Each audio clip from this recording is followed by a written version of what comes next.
you can tune in to this wonderful station and watch these games live on your TV so that maybe you don't have to stream them on your phone if you are a cord cutter. So that's going to do it for our coverage tonight. For the cameraman, for Brad Jones himself, for OEB Law, for Coach James Gibson, I'm Aaron Harvey. Stay tuned now for the 5-Star Preps Friday Night Scoreboard Show. Good night, everyone. Football is back. OEB Law is excited for a season full of big hits, perfect plays, and those nail-biting near misses. If you've been injured, OEB Law will come to your defense and tackle any obstacle blocking you from scoring a full and fair settlement. Call OEB Law 865-546-1111 and turn your wreck into a check. The Harriman Utility Board is committed to providing safe and reliable natural gas service to our customers in Harriman and Roane County through the use of safe operational procedures with trained and knowledgeable personnel. An odorant is added to natural gas and maintained to a certain level so that in the event of a gas leak, it can be easily detected. If you smell or suspect a natural gas leak, please call the Harriman Utility Board at 882-3242. We can be reached 24 hours a day, 7 days a week. Here is Helen Howard. Thank you, Mr. Walker. A lot of years have passed since that TV ad. Hammer stores are still offering up-to-the-minute fashions for men and women, famous label outdoor wear and booths, area rugs, and exciting purchases. All at Hammer's famous low price. Race on down!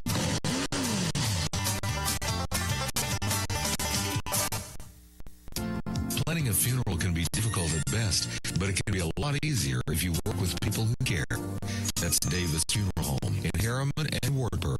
Davis Funeral Home gives attention to every detail, ensuring your loved ones will be remembered with honor and integrity. Davis Funeral Home works very hard to give you the most professional service possible. Davis Funeral Homes, Morgan Avenue in Harriman, Old Mill Road in Wartburg. Davis Funeral Homes, people who care. Your grandmother's fine china, those trendy sneakers, your collection of hand-carved duck decoys. Auto Owners protects your home. Because, well, somebody should. That's simple human sense. Ask Griffin Insurance Agency in Kingston if Auto Owners make sense for you. Oh, now you do your job. Evans Mortuary has been serving the needs of families in and around Roane County since 1976. As established members of our hometown community, we understand the security of dealing with people you know you can trust. We build our reputation on this trust. The Evans family appreciates the confidence the community has expressed in us over the years and will constantly strive to earn that favor. Evans Mortuary, 805 North Gateway. I gotta go shower. It's long tonight. Dishwasher needs to.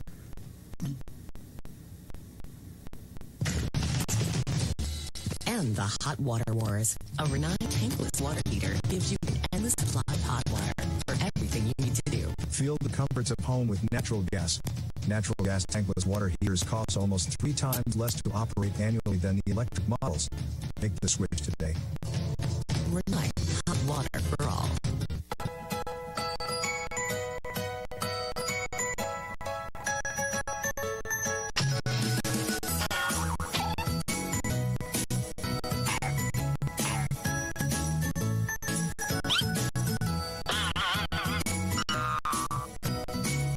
Don't dig blind. Buried utilities are everywhere. Always contact 811 before you dig to have your utilities marked.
Welcome to the 5-Star Preps Friday Night Scoreboard. I'm David Quinn. Jonathan Cox will join me in a little while.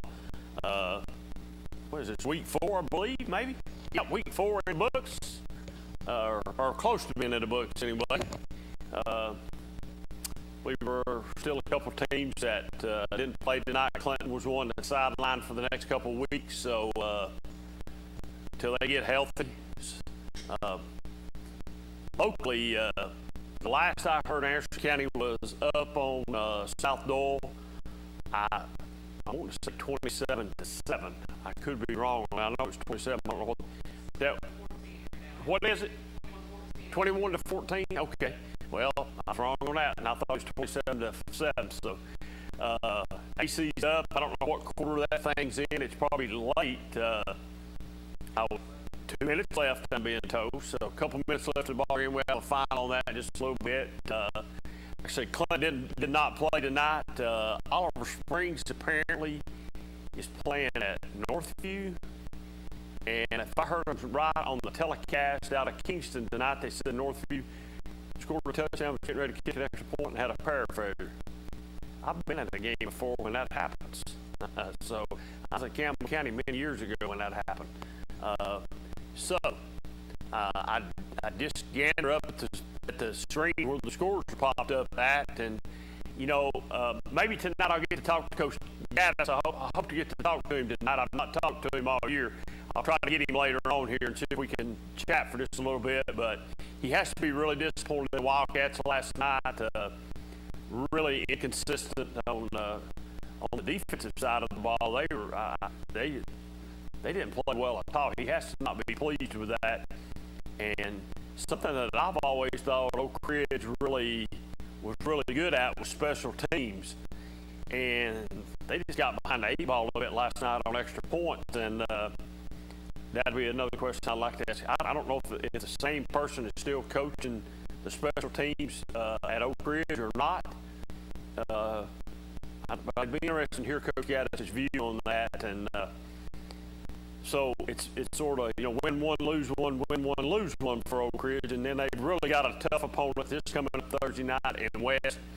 And I seen earlier their West won big again tonight. So it's not an easy road in this region that Oak Ridge is in. So we'll see how, like I said, I hope maybe I can get a chance to talk to Coach Gaddis later on here in the show this evening. We'll see if we can't wheel him up and talk to him. Our game tonight between Kingston and Rockwood always is traditionally a really good game. Really like Kingston's big K on the field tonight with the stars and stripes in the K, and a little remembrance tonight of 9/11. I'm sure a lot of schools doing that tonight. That's something we don't need. We never need to forget. It's 9/11, 19 years ago. A lot of people lost their lives. We never need to forget that. So now let me get on my preaching soapbox here like I do every Friday night. I noticed just a little bit more people from the game last night on TV. A little more folks had masks on in the stands. We keep stressing, I keep stressing. That's important if you want to see high school football continue. All right? Or you could be like in Clinton tonight, no game. Home game, no game. So we need to continue on to stress that. It's just a safety thing. Yes, it's hard. I got one around my neck right now that I pull up. It is very hard. It is very difficult. But do you want to see high school football continue, or you want it shut down? Because you think you're doing everything right, and then you're not. So mask, social distance, do your part so the young men can play football and get a 10-game schedule in, and we can have the playoffs and a state championship and all 6 classifications on the public side. I think there's 3 on the private side. So with that being said, that I've said it every week since we opened up the shows 4 weeks ago. Wear those masks and let's continue on to have high school football on Friday nights. And let's be safe. And if you're able to get out and support one of your teams, get out and support them. And I'm sure you know, they're probably really struggling right now on finances because not being able to have full stadiums and having some big games. I'm just sure they're probably struggling. So get out and try to help them all you can right now. I know the bands are probably struggling too, trying to raise money. I don't really know how concession stands are working. I've not been to a game this year. My first game might be Clinton Oak Ridge in a couple of weeks. If Jim Harris still needs somebody to help him on the radio, I might help on the radio with the Oak Ridge game. So I will look forward to that game. Like I said, Clinton is sidelined for 2 weeks with some sickness, so they're trying to get healed up. I see Loudon continues on. You know, Loudon the last couple of years has really been good during the regular season. Come playoff time, not so good. Got to play Alcoa. You know, you can win all the ball games you want, and be 10 or 11 or whatever, and then come up against Alcoa. But that's a game I have not seen up tonight as Maryville and Alcoa. The last time I heard that score, they said it was 14-9, Maryville. So we'll see. The 14 points might be the most that Alcoa has given up this year as far as points. So let's get a call here. We got somebody on the line. Let's jump on here and see who we got. Quick call, you on there. Hello. Go ahead, caller. Let's tongue you up. Call us back. So, no call. We'll continue on. We don't talk much about the pros here.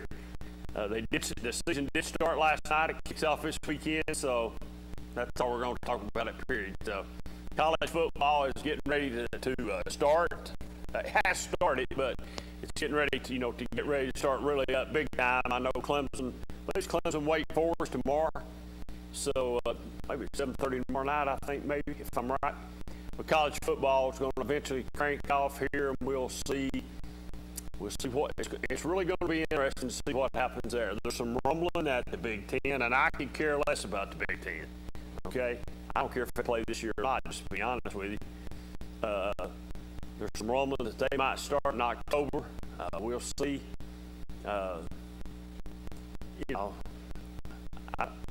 Once the season was canceled for them, I don't even think they should have had them in the top 25, anybody from up there. So, like I said, I could care less about the Big Ten, Big Ten football. I'm an SEC guy. I think it's the best conference by far. So, and people could say, well, the ACC is a good conference. No, it's not. It's Clemson. That's all it's over there. Florida State's been down. Miami's been down. And North Carolina, it's not any threat to anybody. So, SEC is by far the best football around. So, we do have a couple of calls now. Let's see who's here. Good caller, you're on the air. Yeah, I just got word that Oliver Springs and Northview Academy is going into overtime at 6-6. And Old Nine beat Greenback 21-7. Wartburg and Oakdale, last I heard, was 22-22 late in the fourth quarter. Late in the fourth quarter. All right. Thank you. Okay. All right. So there you go. Oliver Springs trying to pick up that first win of the year, 6-6 in overtime. So I assume Northview missed the extra point. When the lights went out at Northview, the extra point went away too. So, Oak Ridge knows about that. They know all about them extra points being missed. What call are you on there? Who won that Maryville Alcoa game? I have no idea. It's not a final yet, as far as I know. Oh, wait. Did you say Maryville won? Maryville won. Maryville won? Yeah. And 14-9 or something like that. Yeah, 14-9. That was the final. 14-9 Maryville. And that'd be a good game, West and Oak Ridge. I guess. I believe West will beat them. Yeah, they might. I mean, Oak Ridge is not playing too well right now, so we'll see. Yeah. Okay. All right. See you, buddy. Thanks. And the caller picked West, and he could very well be right, but it's Oak Ridge's week to win. Like I said, win, lose. So if it goes on with the way it's been all year long, it'll be a win for Oak Ridge. I don't know, Oak Ridge's tailback didn't play last night. their freshman wide receiver played early and didn't play. He was pretty much absent in the second half from what I remember TV talking about it. So Oak Ridge's offense played fairly well. Their defense was the problem last night, and they've been a little inconsistent both ways. So, like I said, but Maryville takes down Alcoa 14-9. So last week, everybody around here was talking how powerful Alcoa was, and I think there was a lot of people maybe that picked Alcoa to win that game. I was not one of those people. I thought, and I've asked the question: could Maryville play in Alcoa play in 6A and be competitive? Maybe, maybe not. I'm sure they'd win 7 or 8 ball games probably, but bigger schools, more. That means that's more athletes standing on the sideline.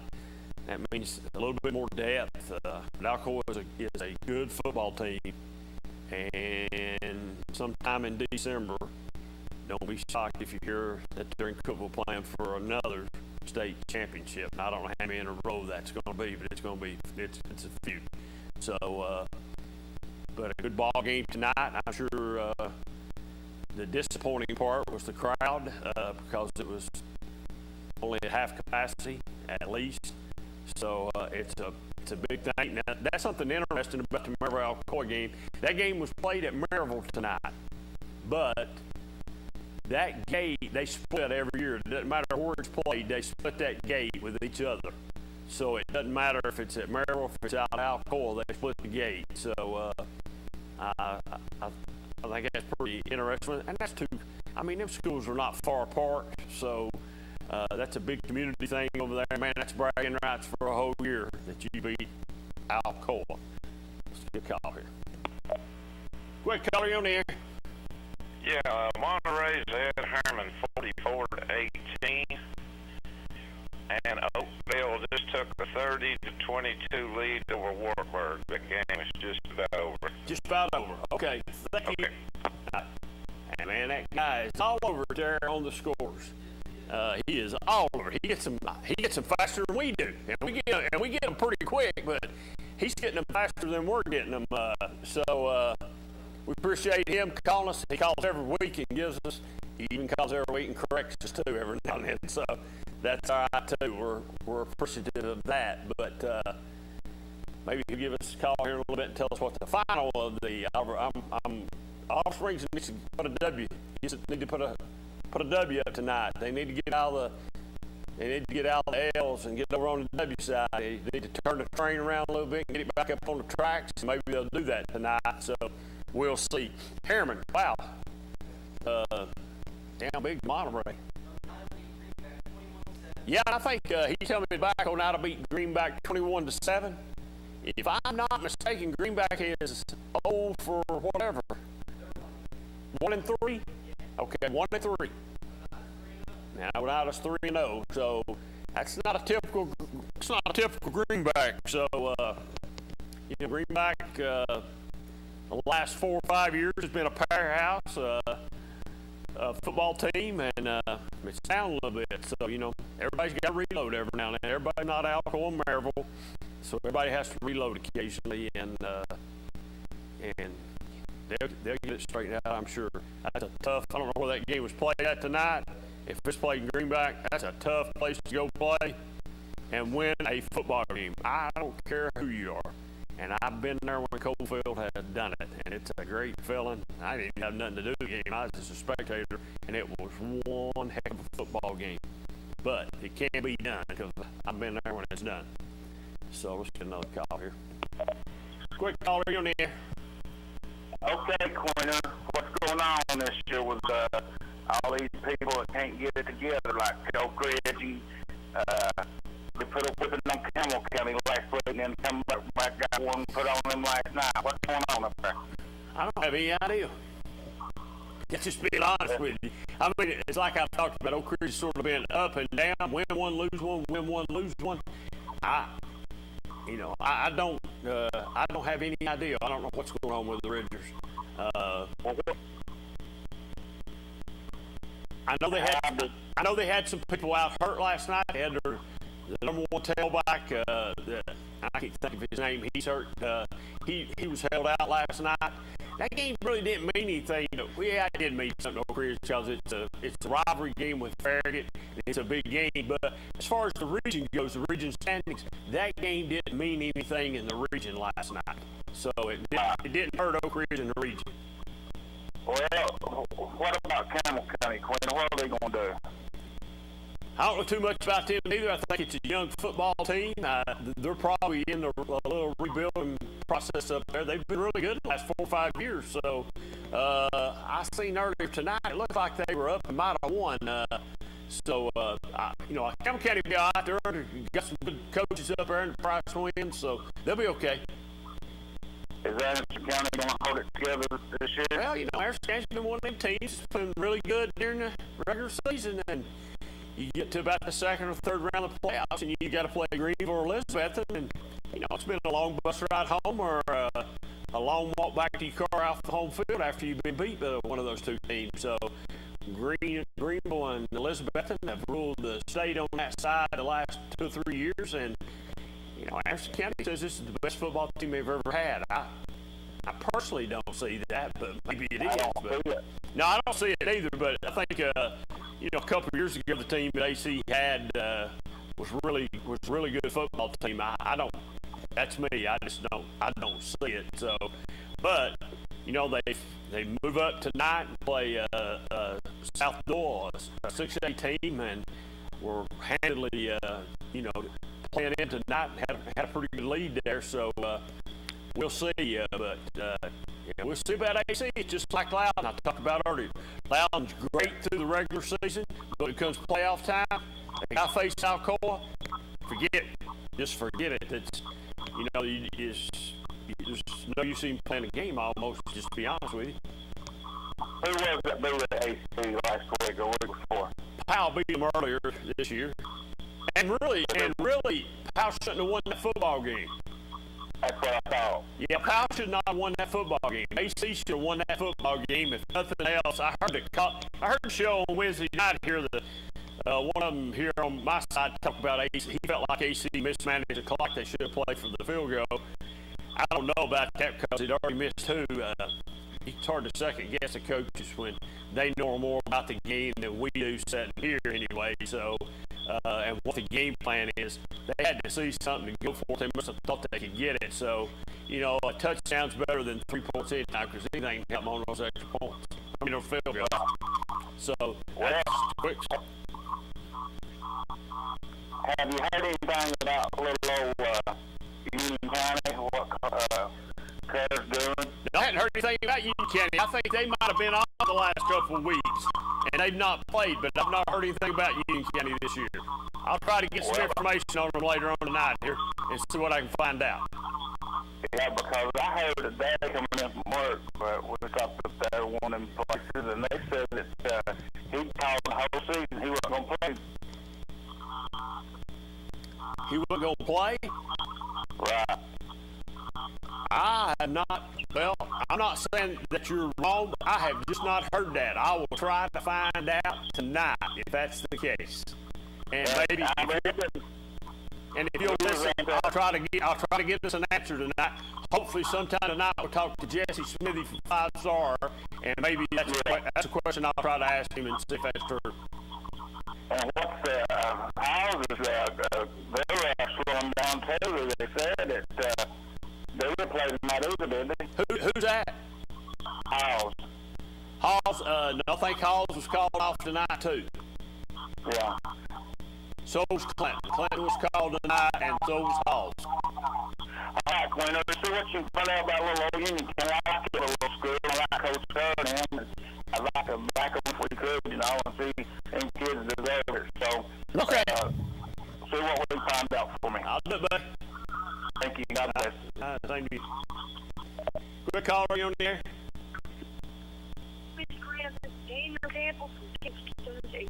Yes. I think Kingston plays a good game back on. You heard Kingston played a good game, and I didn't catch the last part there. And I'm glad you're back on. Oh, you're glad I'm back on? Oh, okay. Thank you.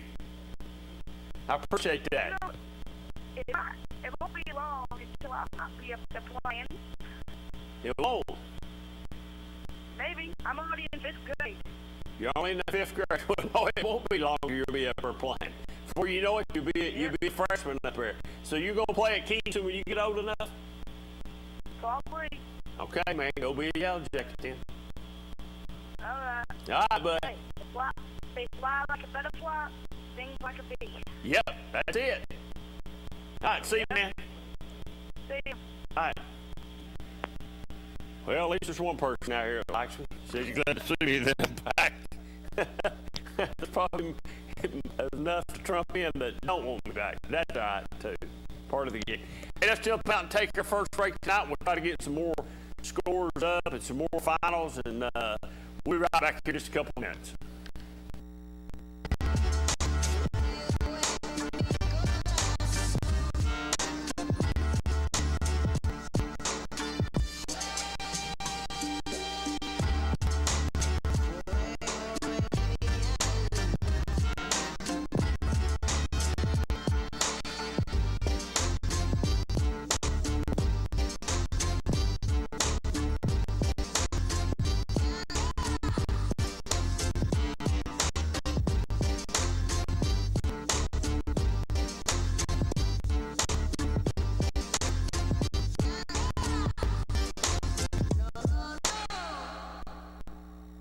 Evans Mortuary has been serving the needs of families in and around Roane County since 1976.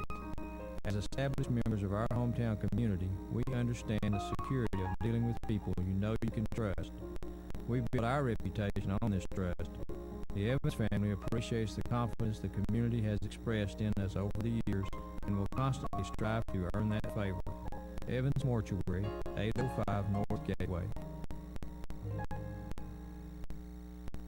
1952. That's the year Hammers opened the first store in East Tennessee. Now there are 5 stores, and there's always something new. Like in Hammers' popular ladies' boutique department, you'll find the lowest price possible on new arrivals every week. You'll find similar deals in the men's department and the expanded rug department. Plus, special purchases always offer surprise savings. You never know what you'll find next at Hammers. I gotta go shower. Laundry night. Dishwasher needs to run.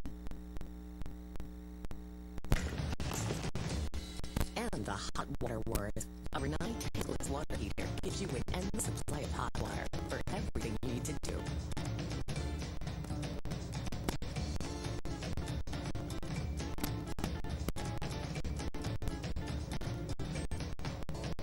Renai, hot water for all. Make this spring all about enjoying the experience. When you ride on your new Ferris commercial mower featuring patented suspension technology, you'll have more than freshly manicured grass. You'll experience productivity and comfort like never before. And because you won't be slowing down for those rough spots, you'll mow more lawn in less time.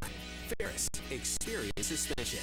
The local Ferris dealer is SL Bowman & Son, 524 North Front Street in Rockville. Call 865-354-0600.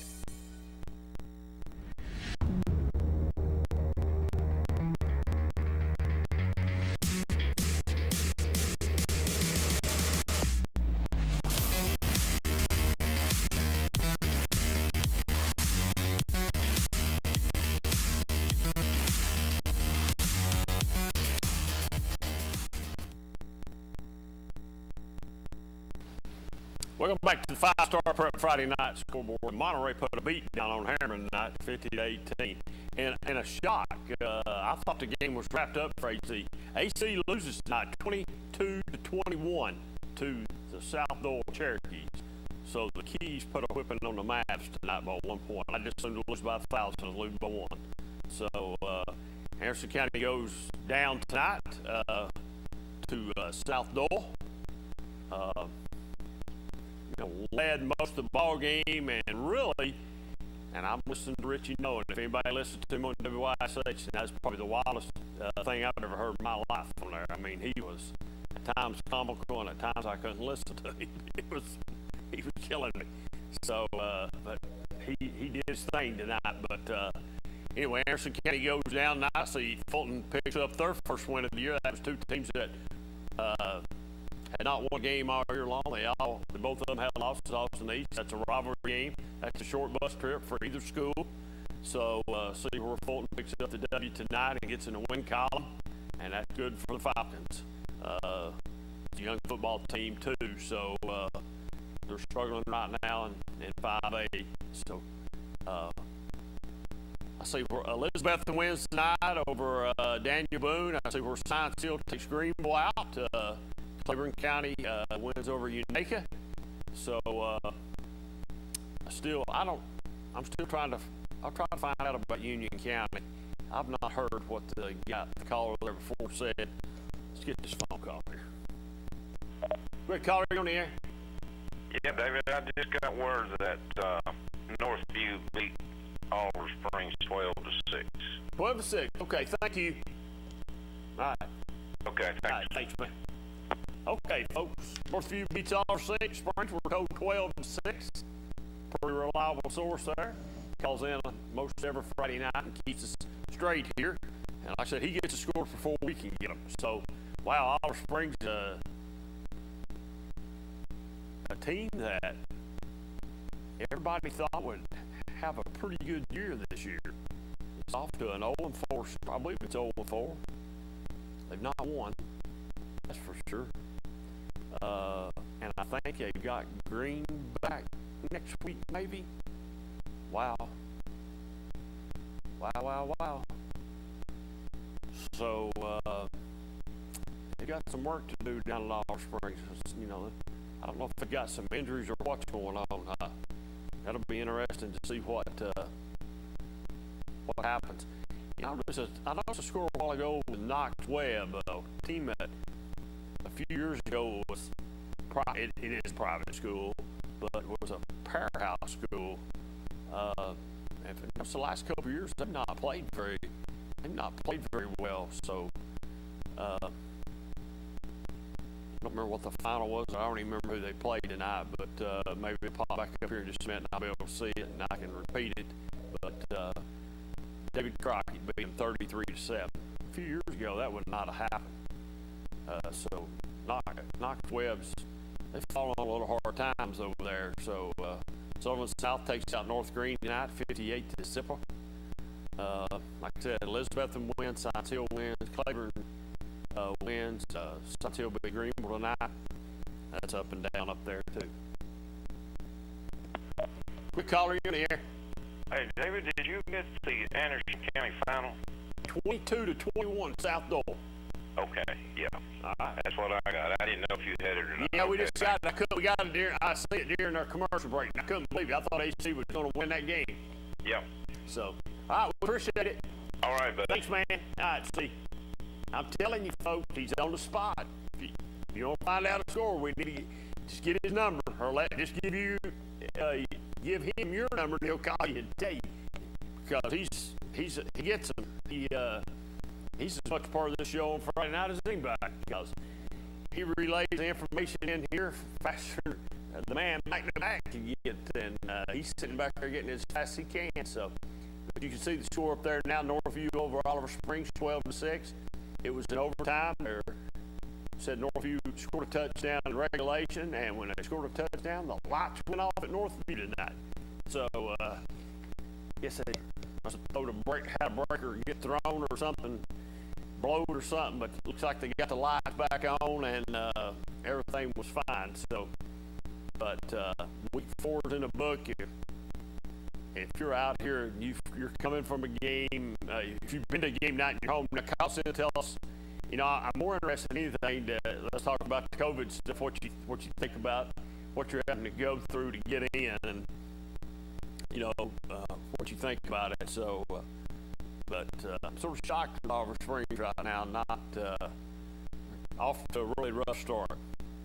And so is the Wildcats in Oak Ridge, another team that I think they really thought they might be 4-0 right now. They're sitting at 2-2 with a really tough game next Thursday night against Knox West, a team that the week before pretty much dismantled Farragut. And I seen tonight, I think they put up 37 points tonight, I believe. If I saw that on the scoreboard right up here, I'll try to watch it to make sure, but I think that was right. That's what I saw earlier tonight. So Oak Ridge, it's been interesting to see if Oak Ridge practiced today. I don't know if they did or not, but I'm sure if nothing else, the coaches probably watched the film. I'm sure Coach Addis was not a happy camper last night. I won't be shocked if they didn't practice though. So anyway, just looking up, I'm trying to see. I see Morristown West won, Pigeon Forge wins, Volunteer wins over Sullivan East. Teams in Upper East Tennessee playing. Benton County beats Ooltewah, South Green, West Green. Some small schools up that way. Some big games for them. So, like I said, Kingston takes out Rockwood 35-20 tonight. That's a big win for Kingston tonight. Midway rolls over Cosby tonight.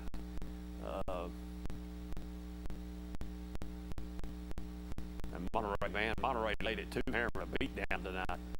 Cleveland beat Saudi Daisy tonight. That's another big win tonight. Like I said, and the shocker for me is South Dole beats Anderson County 22-21.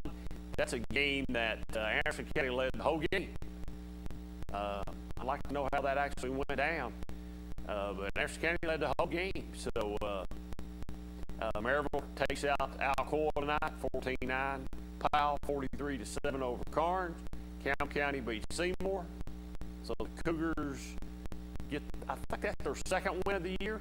Just their second win. West, and for all you Oak Ridge fan, West takes out Jefferson County tonight, 42-0. So that's what you got to look forward to. Really good West football team with what I'm being told is a really good defense. So Ridge has got their hands full next Thursday night, and if I'm not mistaken, that game is at West. So that'll be that's an important football game for Oak Ridge. That's a region game. You don't want to drop the region games because you're competing for a championship in the region games, and you want to win those region games. So, and then in a couple of weeks, Oak Ridge travels up to Clinton, which Clinton is winless right now. Off for the next, off this week and next week, and maybe they'll get it turned around. Got something's going to make me sick. Excuse me. Whew. Give us a call at 483-8112. We'll be more than glad to talk a little football to you. I'm sure the Oak, he only calls when Oak Ridge is really doing well. He doesn't call when Oak Ridge struggles. He's not a true Oak Ridge fan anyway. He claims to be. Claims to have an inside connection. We've not seen it here though. But when Oak Ridge plays bad, he forgets 483-8112. And he doesn't call, or if he calls in, he wants to deflect and get off on somebody else. So we'll see if he calls tonight. It'd be interesting to see if we get a call from what is proclaimed to be one of the big Oak Ridge Wildcat fans. I'm pretty sure his daddy will call tonight. But the lines are empty right now. If you got to sit here and listen to me until Cox gets here tonight, we're hurting. So let's have some phone calls. And if I have to talk to that Oak Ridge fan tonight, I'll talk to him. But 483-8112, give us a call, and let's talk football. I wish there was some way somebody from Harrison County could call us, and I really wish Richie if he could call us and somebody would he could tell us what actually happened tonight at the football game, because he did radio tonight for on the Maverick side of the station up at WYSH. So maybe the next break we might take one here in just a minute. I might try to text him and see if he can call in the show and tell us what happened tonight. So I tell you what, let's jump out and take a couple minutes. Let me see if I can get a hold of Richie, and then we'll be right back here in just a couple. Wait a minute, here comes a call. Let's see who this is. Might be somebody real important. We'll see who it is. Quick caller, you in the air. Hey, is Monterey a single A school or double A? Ooh, good question.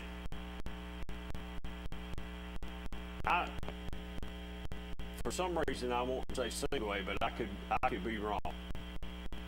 It might be double A. I'm not 100% sure, caller. Okay. I will try to find out. Okay. Okay, thanks.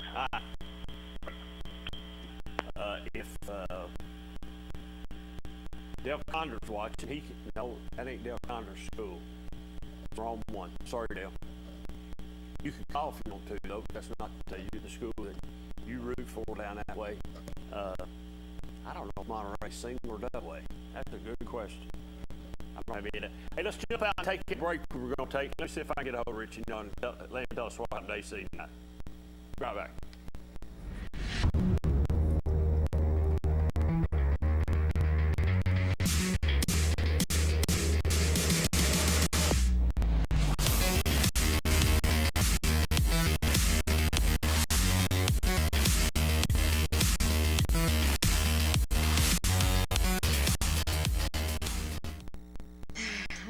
Shower. Laundry night. Dishwasher needs to run. And the Hot Water Wars. A Renai tankless water heater gives you an endless supply of hot water for everything you need to do.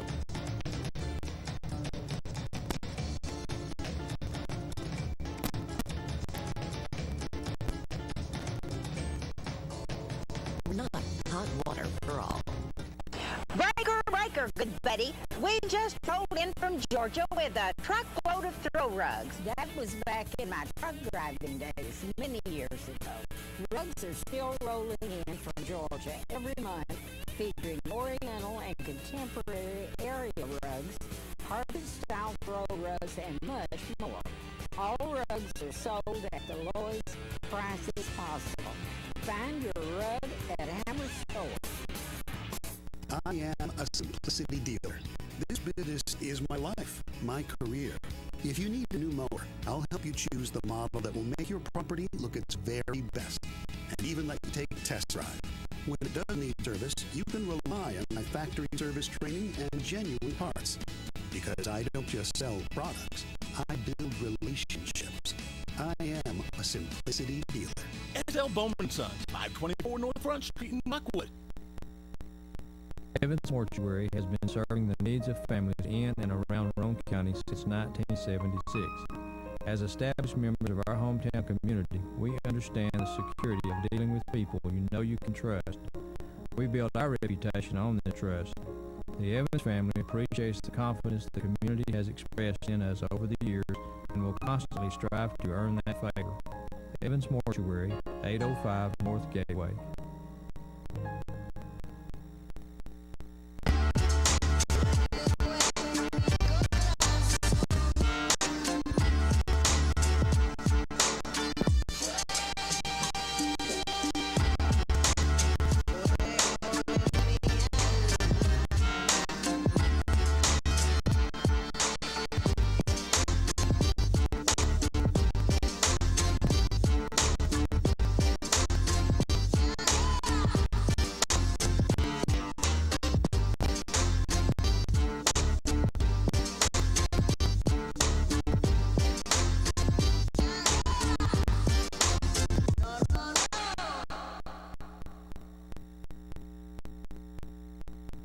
Welcome back to the 5-Star Preps Friday Night Scoreboard.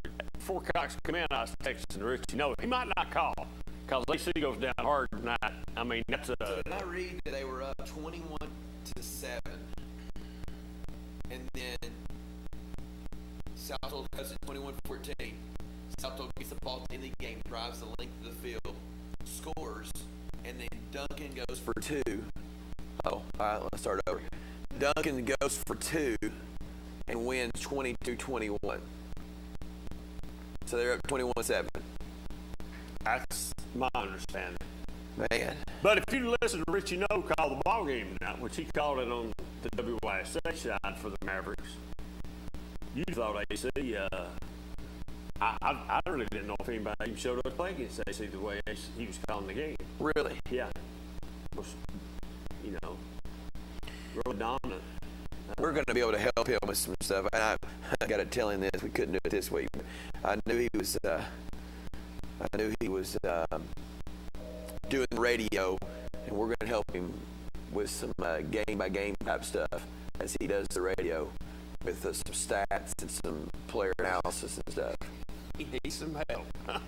Does he? Yeah. Is he one-sided? Yeah. No way. Yeah, basically. Man, Gavin had a great game, though. I was watching some of the highlights at halftime and some of the plays. I know he had a big game tonight. I thought we had a caller there. He apparently didn't have the other team's names or numbers, and he said he really didn't care about them anyway. So it was. Anderson County defense limited South Dole's offense to 42 yards in the first half, while Gavin No rushed for over 100, and they led 21-7 at the half. Central wins again, 53-21. Yeah, that's the score I hadn't seen up there tonight. Yeah, it's going to be. Fulton got a win tonight over Austin East. Who did Central play tonight? Central played Hardin Valley. Oh, Hardin Valley struggled. Is Hardin Valley Oak Ridge's only win? No, Oak Ridge got two. Campbell County, Hardin Valley. Campbell County, Hardin Valley. If you look at Oak Ridge, and we need to try to get Coach Gaddis tonight if we can, and talk to him, because I like to ask him. Oak Ridge's strong suit for years has always been their special teams. Man, they struggled last night, special teams. Well, and how about the secondary? I started to say, I don't know if they can cover me, but that'd be pretty bad if they couldn't, but they probably could. But, never know. Never know. He's not a guy. He just cannot be a happy camper. That's all I got to say. He just cannot be a happy camper. Good caller, you're in here. Yeah, I was just going to say Monterey is a single-A school. Okay. They've only played 2 games. They played Red Bull Springs and Harriman, and beat both of them pretty bad. So they're 2-0. But they play out there with Red Bull Springs, Pickett County, Jackson County, those teams. Yeah. Okay. All right, thanks. Can you hear it, Cox? Yeah, I'm good now. All right, good. 483-8112 gives a call. We've asked somebody from AC to respond. Maybe they will. We'll see. Quick caller, you on the air? Yes. I want to comment on the Anderson County and South Dole game. The announcing was atrocious. Couldn't even really tell it was a football game going on hardly. The PA guy at South Dole? No, I understand. Turn your TV down, call. Anderson County. You talking about on the radio? On the radio. Okay, yeah. I know what you're talking about. Yes, on the radio. Yeah, it's one-sided. That would almost turn me against football, listen to that. You didn't know what was going on in the game. You're talking about players, never told you where the ball, what yard line was, and what down it was. That might have been Richie's first time doing that, too, so he's got... It was. I said give him one more chance. Get it straight before the next time. Maybe get it straight Hey, caller, before you hang up, I'm gonna tell you something about how funny this is. So, a couple years ago, I get a phone call about 6:30, and Harriman and Kingston's kicking off the game in an hour. And they wouldn't know if I come down to the TV, the play-by-play.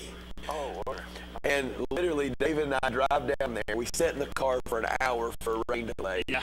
And we go call the game, and I can tell you, I can talk and shoot the breeze with the best of them, and that was not the easiest thing that I've ever done that night. It's hard. I mean, it's hard. And, if you don't have a spotter, then you're trying to do it all. Find out who makes the tackle, find out what the kid's name is. It's a lot to do. It's a lot to do. So anything live, unless you're David and I on this call-in show, it's pretty difficult. Yeah. But we got this licked. I mean, this is easy. Yeah, it's easy. Now, we take a beat on Sunday at church sometimes over stuff we said. Yeah. But outside of that, that's it. No, no. Well, give him another chance. Maybe he'll get better. Turn out to be a good announcer. He might. Maybe David can train him. I don't know. I can't train him. He's hopeless almost, I think. Well, I hope you can anyway, and appreciate it. All right, thanks, man. Okay, bye. Listen, as I told you, it's comical tonight. There's times I can listen to it, times I couldn't, but I'm sure I've done the same thing before. But people don't realize how hard it is to do a live football game until you've done one, and they say, well, you go down and talk for 2 to 3 hours. But it's easy to sit here and talk. Yeah. It's easy to talk about football. Yeah. It's easy to talk and get calls and answer the calls. It's really easy. It is hard to do a football game because you're right. You're calling the play, you're calling the tackles, you're calling the. I mean, there's just a lot that goes on. I mean, on TV, there's no delay. There's no delay. On the PA, I can say 24 on the run for Austin East tackle by. And then I can have 2 or 3 seconds to figure out who tackled them. Yeah. But on TV, it's on. It's on. You got to continue on. And the radio, you've got a little bit of delay. I was actually had John Wilkerson on one side tonight and Russell Mays on the other, both really good guys. Yeah, really good guys. And they make you feel like you're at the game. Russell, I listened to Russell just a little while tonight, and I listened to John Wilkerson as I was coming down here. I didn't know who they had tonight. I listened to Russell. Russell's got a pretty good little team around him there. They've got a pretty good, which they always do. So they had a pretty good, I'm sure Coach Black was happy to get a win tonight to get the WCOM. Yeah, anytime you, obviously, if Fulton, you beat Austin East, that's always good. It's a big rivalry game. Like I said, it's a short bus trip for either team. It doesn't really matter who's making the bus trip. It's a short trip. So, Oak Ridge next week with West. And West rolls again tonight. Puts up 47 points tonight. So, I mean, Oak Ridge, I sort of practice today. I don't know. We can get Coach Gaddis turned just a little bit. With the talent that you was hearing about going into the season, I was really leaning toward Oak Ridge being the best team in this region. Having a chance to win. But I think West and Powell right now look like they're number 1, number 2, way ahead of everybody else. I think Oak Ridge held the running back out last night. I think he's been injured with a little ankle. He didn't play last night. That game didn't really. Yes, it mattered because it's a rivalry game as far as a non-region game. But other than that, it didn't really didn't matter to him. Go ahead, caller. You on the air? Hey. What do you think about those jackets? Hey, caller, how cool was the K in the middle of the field in the end zone? Okay, it looked awesome on everything. Yeah, it was great. It was great. Everything, the flag coming out at halftime, that was excellent. Yeah, I thought Kingston's band's always pretty, let me rephrase that. Kingston's band's always good, but I thought everything that went on there tonight was top-notch, just the way it always is down there. I really like the K in the middle of the field, the red, white, and blue stars. That was pretty awesome right there. Yeah.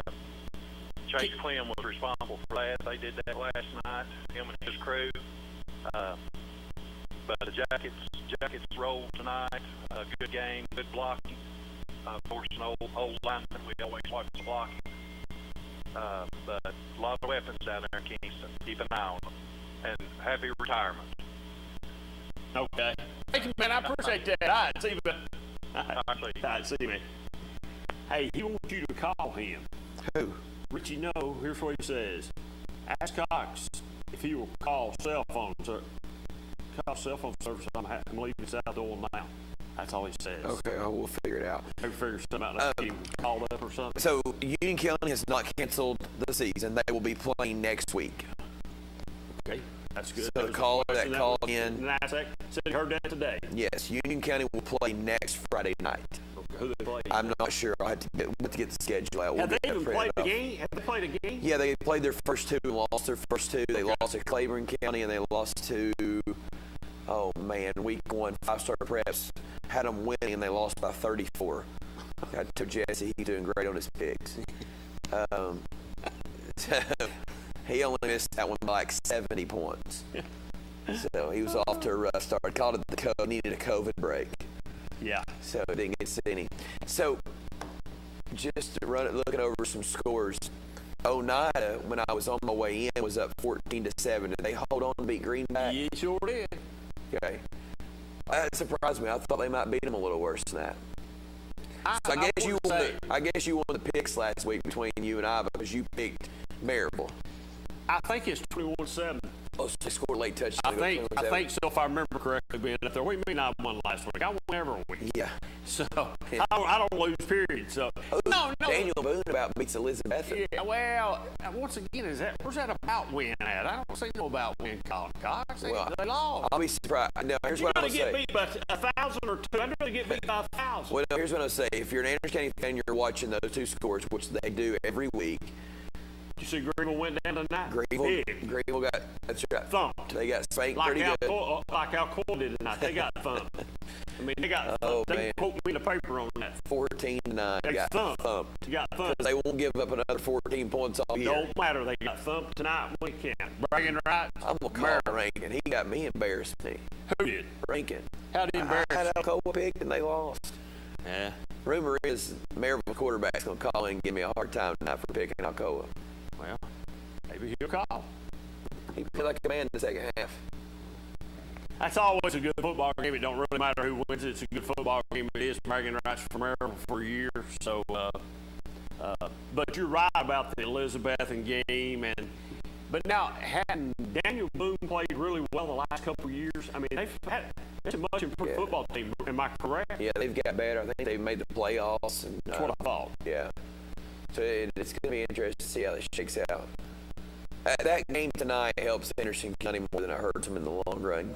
Going over and playing a good South Doyle team, that will help them more than it will hurt them. Yeah, but that South Doyle team that's been playing really inconsistent this year too. Well, if you really look at the big picture of things, they beat Fulton pretty good, and then Grace pulls one of the better ones I've seen in a while, and they moved that game on Wednesday to Thursday night when South Doyle played a Saturday game the week before. And then South Doyle scored fumbles at 4 times, 3 times inside 20. So, I mean, they lost the football game, but that's not an easy turnaround Saturday to Thursday. No, it's not. I agree with you. Quick caller on the air.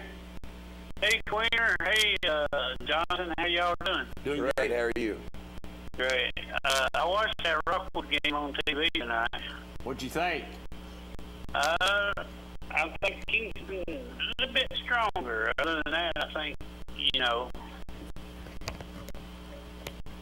Rockwood got a few, if I understood the telecast tonight afterwards, listened to after the game show, I think Rockwood had a few kids that got hurt tonight.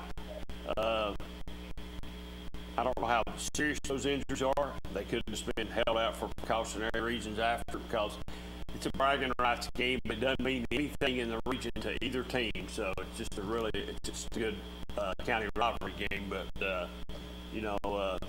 Rockwood will be all right. Rockwood's got a pretty good football team this year, so I think they'll be all right in the long run. Dad just asked me to ask you all, did you heard anything on the Meigs County game? Because that's Rockwood's next game. I think Meigs County was winning. I thought Meigs County was supposed to play. Oh, that's right. Meigs County was supposed to play Clinton tonight, and Clinton did not play because they're out for the next 2 weeks. So I don't know if Meigs had a game tonight, if they picked up a game tonight or not. So I don't know. I've not seen them on our ticker thing on the screen, but I don't think Meigs had a game tonight. I think they got a off night tonight because of Clinton. Okay. Well, I appreciate you guys. All right, man. Thanks for calling. Hey, remember, you got me a Mountain Dew, man. Mountain Dew. That's right, I do, don't I? Yeah, you do. All right, see you, bud. See you, bud. He thought he was going to slip in here and not forget that. I don't forget too much. But anyway, back to what we were talking about. Maryville thumbs out for tonight. That's really good. That's a good win. I guess a shock. And I was shocked. I thought they should win that game. I pretty much told them that game was over with. I thought it was 21-7. I didn't know anything was going on. It was 21-7. And it was, but 22-21. So Pigeon Forge beat Sullivan Central in double overtime. I read that on the way in here.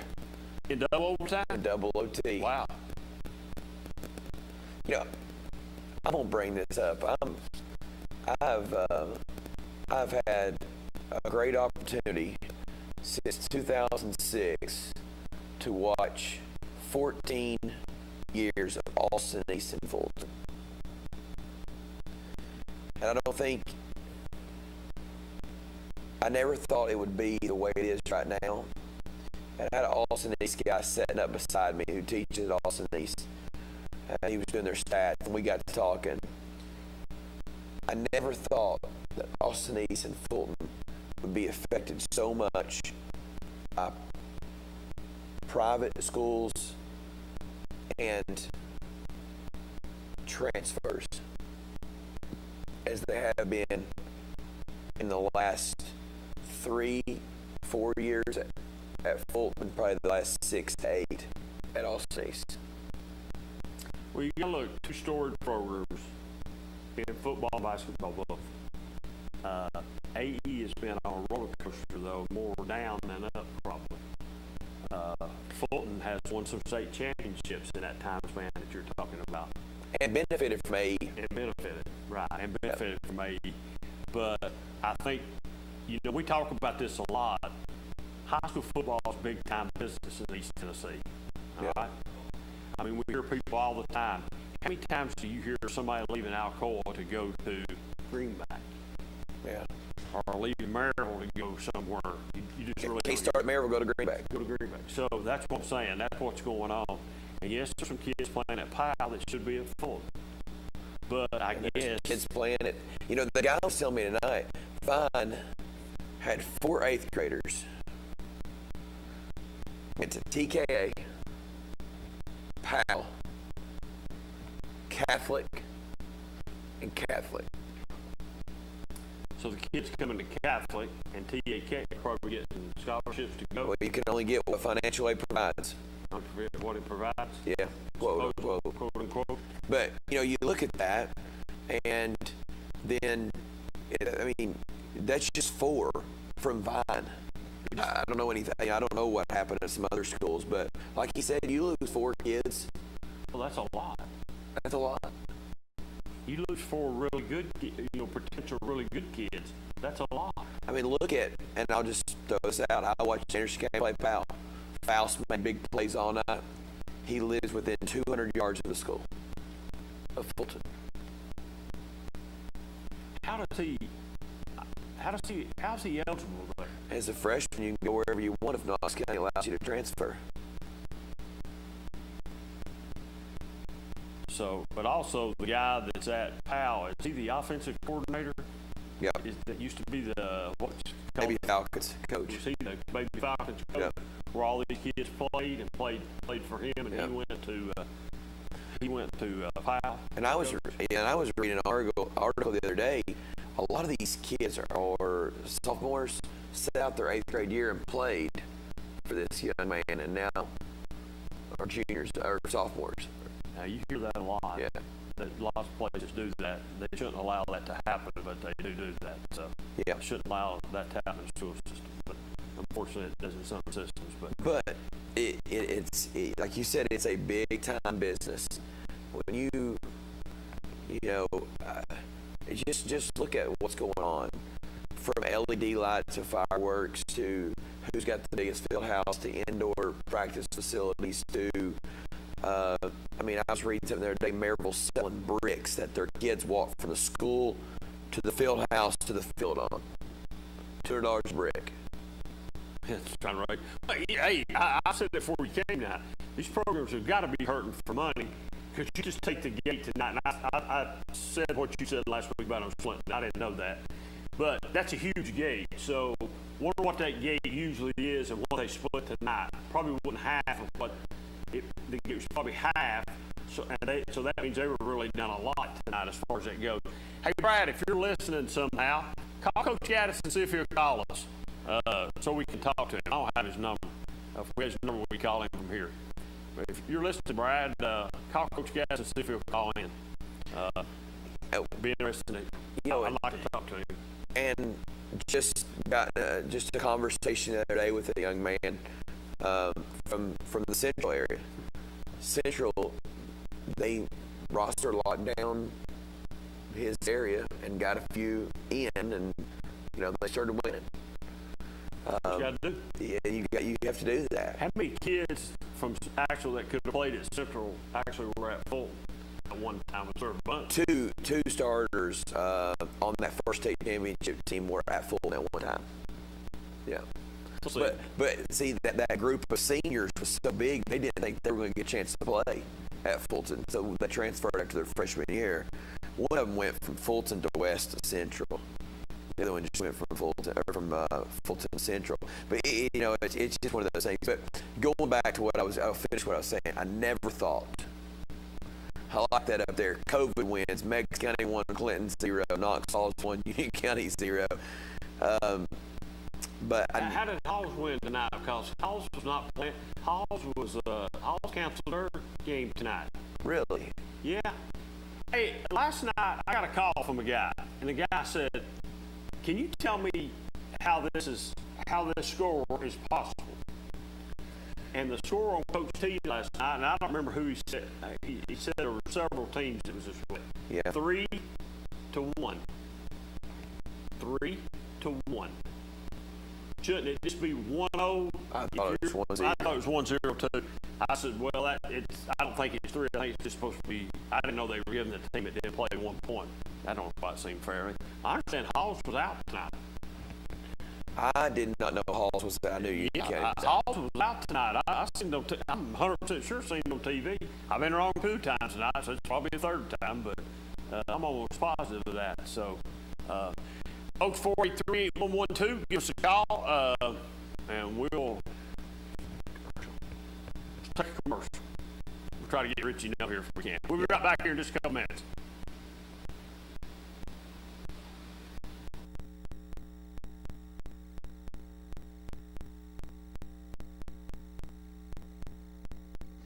I gotta go shower.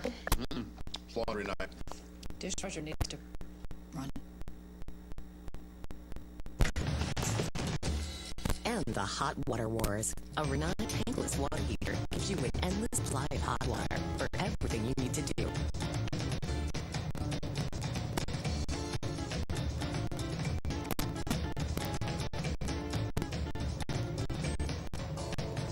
Not hot water for all.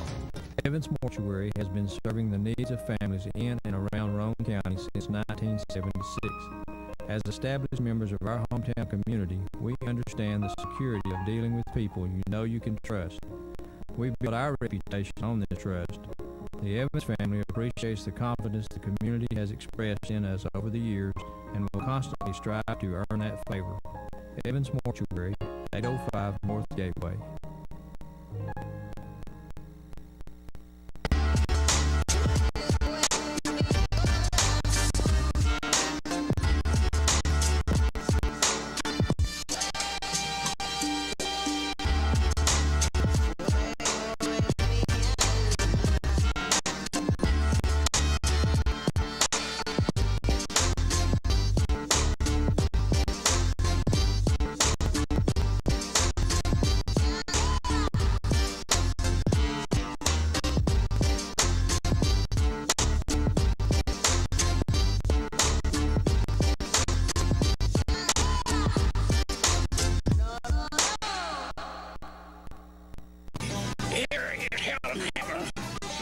Mr. Walker. A lot of years have passed since that TV ad.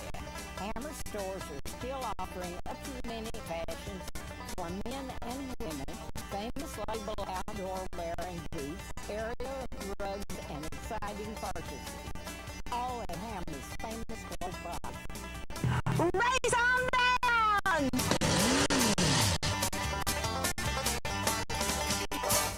Make this spring all about enjoying the experience. When you ride on your new Ferris commercial mower featuring patented suspension technology, you'll have more than freshly manicured grass. You'll experience productivity and comfort like never before. And because you won't be slowing down for those rough spots, you'll mow more lawn in less time. Ferris, experience suspension. Your local Ferris dealer is SL Bone & Sons, 524 North Front Street in Rockwood. Call 865-354-0600. Welcome back. All right, we're back. Welcome back to Friday Night Scoreboard. Right to the phone. I think we got Coach Gaddis here on line one. Go ahead, Coach Gaddis. You're on the show, buddy. Hey, how you doing? Coach, I'm doing pretty good. You had a tough one last night. Yeah. We didn't, we couldn't run the ball well, and they ran the ball real well. That was probably the story of the game, because in high school football, if you can't run and you can't stop the other team from running, you have problems. We couldn't make an extra point, which compounded our problems. And even at that, in the first half, I think we were just down, maybe 21-18. And we were in the game for a while in the second half, but in the fourth quarter, things got away from us. We just didn't, like I said, we didn't run the ball well. We threw it well, but you can't win a high school football game throwing it 50 times and not being able to run the ball. Well, hey, Coach, your tailback was out last night. Was he just being held out for precautionary reason? I know he's had a sprained ankle. Did you just hold him out? I mean, for precautionary, getting ready for West, or was he just unable to play? He probably could have played, but he's not 100%, and we're trying to get him to where he's 100%. I think he probably could have played, but we just want to get him healthy so it doesn't re-injure when he gets back on the field. I understand that fully.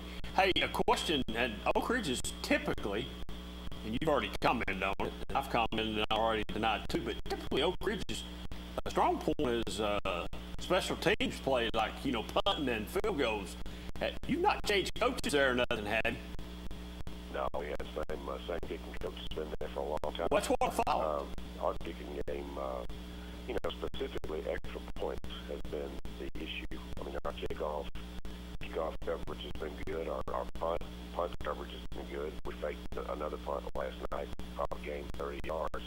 Our kickoff return game has been fine. It's just been our extra points. And we had a situation when we're down 14-12. Could have tried the field goal. We were close enough to we're on 4th and 3 because we had already missed 2 extra points in a normal situation when we kick that field goal. But just didn't feel good about it at the time. We did make an extra point later in the game, but too little, too late. I'm sure that's something you'll work on this week, probably. Did you practice? We'll probably spend more time. Our kickers probably get more time than. Well, I know for a fact in college kickers, to be honest with you, and a lot of high schools in the area, they don't even have a kicking coach. They're kicking, basically their kickers coach themselves in some instances. So, we'll spend a lot of time with it. It just doesn't, it hadn't shown up much in extra points in the last 2 or 3 years. I listened to you Wednesday night. I watched the Wednesday night show I always watch. I listened to you talk about your kickoffs last night. You got to be pretty pleased with the kickoff team because you're doing those pop-up kicks, and I heard you say you wanted around the 26, 27-yard line. Pretty much right on last night on most of those kickoffs. Yeah, like I said, our kicking game, I mean, it really hasn't been bad. Certainly last night wasn't bad, except in the one area of extra points. But you're right, the kickoff's pretty much like we want them to be. I'd like to kick it deep into the end zone like some people can, but we just can't do that. So we try to keep the return guy from touching it and, trying to cause fair catch in most instances. Last night, we did it pretty much every time. Did your freshman receiver last night get hurt, or? Yes, he did. Okay. Hurt on the interception on the sideline. Pulled a groin and never came back in the game, which is right that he can recover and be ready for next Thursday. Obviously, up to that point, he had a heck of a game. Yes, most definitely had a heck of a game. Coach, did you play again on Thursday? Yes, we have two TV games in a row. We played, obviously, last night, and then we play West at West Hospital next Thursday night on the rivalry Thursday TV game again. Coach, both of those are away. Yes. Now, do you have any say-so or any the coaches ever contact you about doing something like this? That's a big reaching game. Are they allowed to move that to Thursday, or do they have to call you first? I think if in most cases, I mean, it's the home team's call, but just out of courtesy, the guy was contacted, and we said, okay. I don't know. Technically, I could probably say no, and they could say, yeah, we're doing it anyway because it's not our home game. But I think most coaches just go ahead and go along with it. It's just very odd to have two back-to-back, in consecutive Thursdays. Coach, I was going to ask you before that I even knew that. How hard is it, and how much is it sort of? I know you're an old school guy, and you think Friday night's made for footballs. How hard is it for high school football? How hard is it to switch that up? I don't like it. To be quite honest, I don't like playing on Thursday night. I don't like playing on Saturday night. I think most senior high school coaches would tell you Friday night is the night we want to play. For one reason, kids have to get up and go to school in the morning. Play on Thursday, and that's not an easy thing. And you got to go to work at some point, don't you? Yeah. You have a tennis match or a golf match on Thursday, get up in the next morning, it's not a big deal. But you play football and you actually play, you're going to be pretty sore and tired the next morning. To get to go to school is not the easiest thing in the world to do. So I'd rather play on Friday night. But, I think the kids like to be on TV. And, I don't mind having a TV game once a year, but, two is quite a bit, and back-to-back is odd, to say the least. Yeah. Did the Wildcats practice today? Well, the night, the day after a game, I don't think you can get much done in a real practice. Now, we did take them out and stretched and did some conditioning, just to loosen up and try to get over some soreness. And then we stretched again after we ran. We are going to practice Sunday, which is unusual, but Sunday will be like a Monday practice of sorts, and then then Monday will be like Tuesday, take it on down through the week. So we didn't do that last week, but we are going to practice Sunday. We certainly have some things we need to address and hopefully correct. Coach, I know just from what I've seen with West, just here at the show this year, West seems to have a pretty powerful offense and a fairly good defense too. What are y'all gonna have? What's it gonna take out of Oak Ridge next or Thursday night rather to win that football game? Well, West has got a great football team. Of course, they're going to beat us. I guess it was 45-25, and West beat them by 24 points. Yes. So, do the math. West is really good. Their offense is tremendous. They have three great running backs. They have a quarterback who is a guy who played all year last year, and they went, I believe, all the way to the semifinals last year. So he's got a lot of experience. They have great wide receivers. Defense is very, very athletic, very fast. It's going to be a tall order for anybody to beat West. And, we're 1-0 in the region right now, and they are too. So we've got to get ready to play a great football team at their place. And, they got the great running back. They've got a big one. They've got a smaller one who's a sophomore. Mattress is the big one I'm talking about. He played last year. He load, much like the guy from Perry last night, just faster. And then Hunley is just a great scat back. He can make you miss. He plays in the slot. Sometimes they put him back in the backfield with Mattress. And then they got another young freshman running back who they say is as good or better than both of those. So, True. That's wow. It's going to be a chore to slow them down. Nobody's slowed them down yet, really. They beat Jefferson County, I believe, 42-0 tonight. So yeah, they did. Challenge. Coach, how much has COVID-19 really affected you this year? I mean, just from everything, has it got everything just really screwed up with you? I mean, has it been a big effect? Well, I don't want to say too much because I don't want to jinx us. I understand. We've definitely had to address some issues with it, and we've had some guys miss practice at one point or another. We've had some guys, miss quite a bit of practice, but it's affected us like it has everybody else to some degree because of the things you have to do. And mostly, it's just it's just talking about it and trying to make the kids understand that it's for real and they're not immune to it. And, I worry about what they do when they're not with us. They're probably safer than when they're with us than when they're not. Right, 100%. We harp on it all the time. Yeah, 100%. Yeah, you're exactly right. Yeah. Coach, thanks so much for calling. I'm glad you could stay up and listen to David rant. He's missing me, man. I'm going to have to make an appearance there so I can get his winning streak back. So I believe he's going to have to show up quick. I heard that. Thanks, Coach. Appreciate it. Good luck Thursday, all right? All right, thanks, man. All right. Quick caller, you on the air? Hello. Yes. Quick caller, you on the air? How you doing, Ryan? What's going on, Big John? Not much. Thanks for calling in. Tell us a little bit about the win night over Hardin Valley. Well, it was a good complete game in the air and on the ground. Started off a little bit slow in the first half, but offensively we got quick eventually to the game, so that was good offense. I got you. Now, from my understanding, y'all put up 50-plus points. Is that the most points y'all put up the last 3 seasons since you've been there at Central? I believe so, yes. Gotcha. So, that way everyone knows, Ryan Bolton is the kicker at Central High School. He was the punter at Central High School for the last 2 years. This year he's a starting quarterback, plays baseball there. And put up big numbers tonight and win over Hardin Valley. Who do y'all play next week?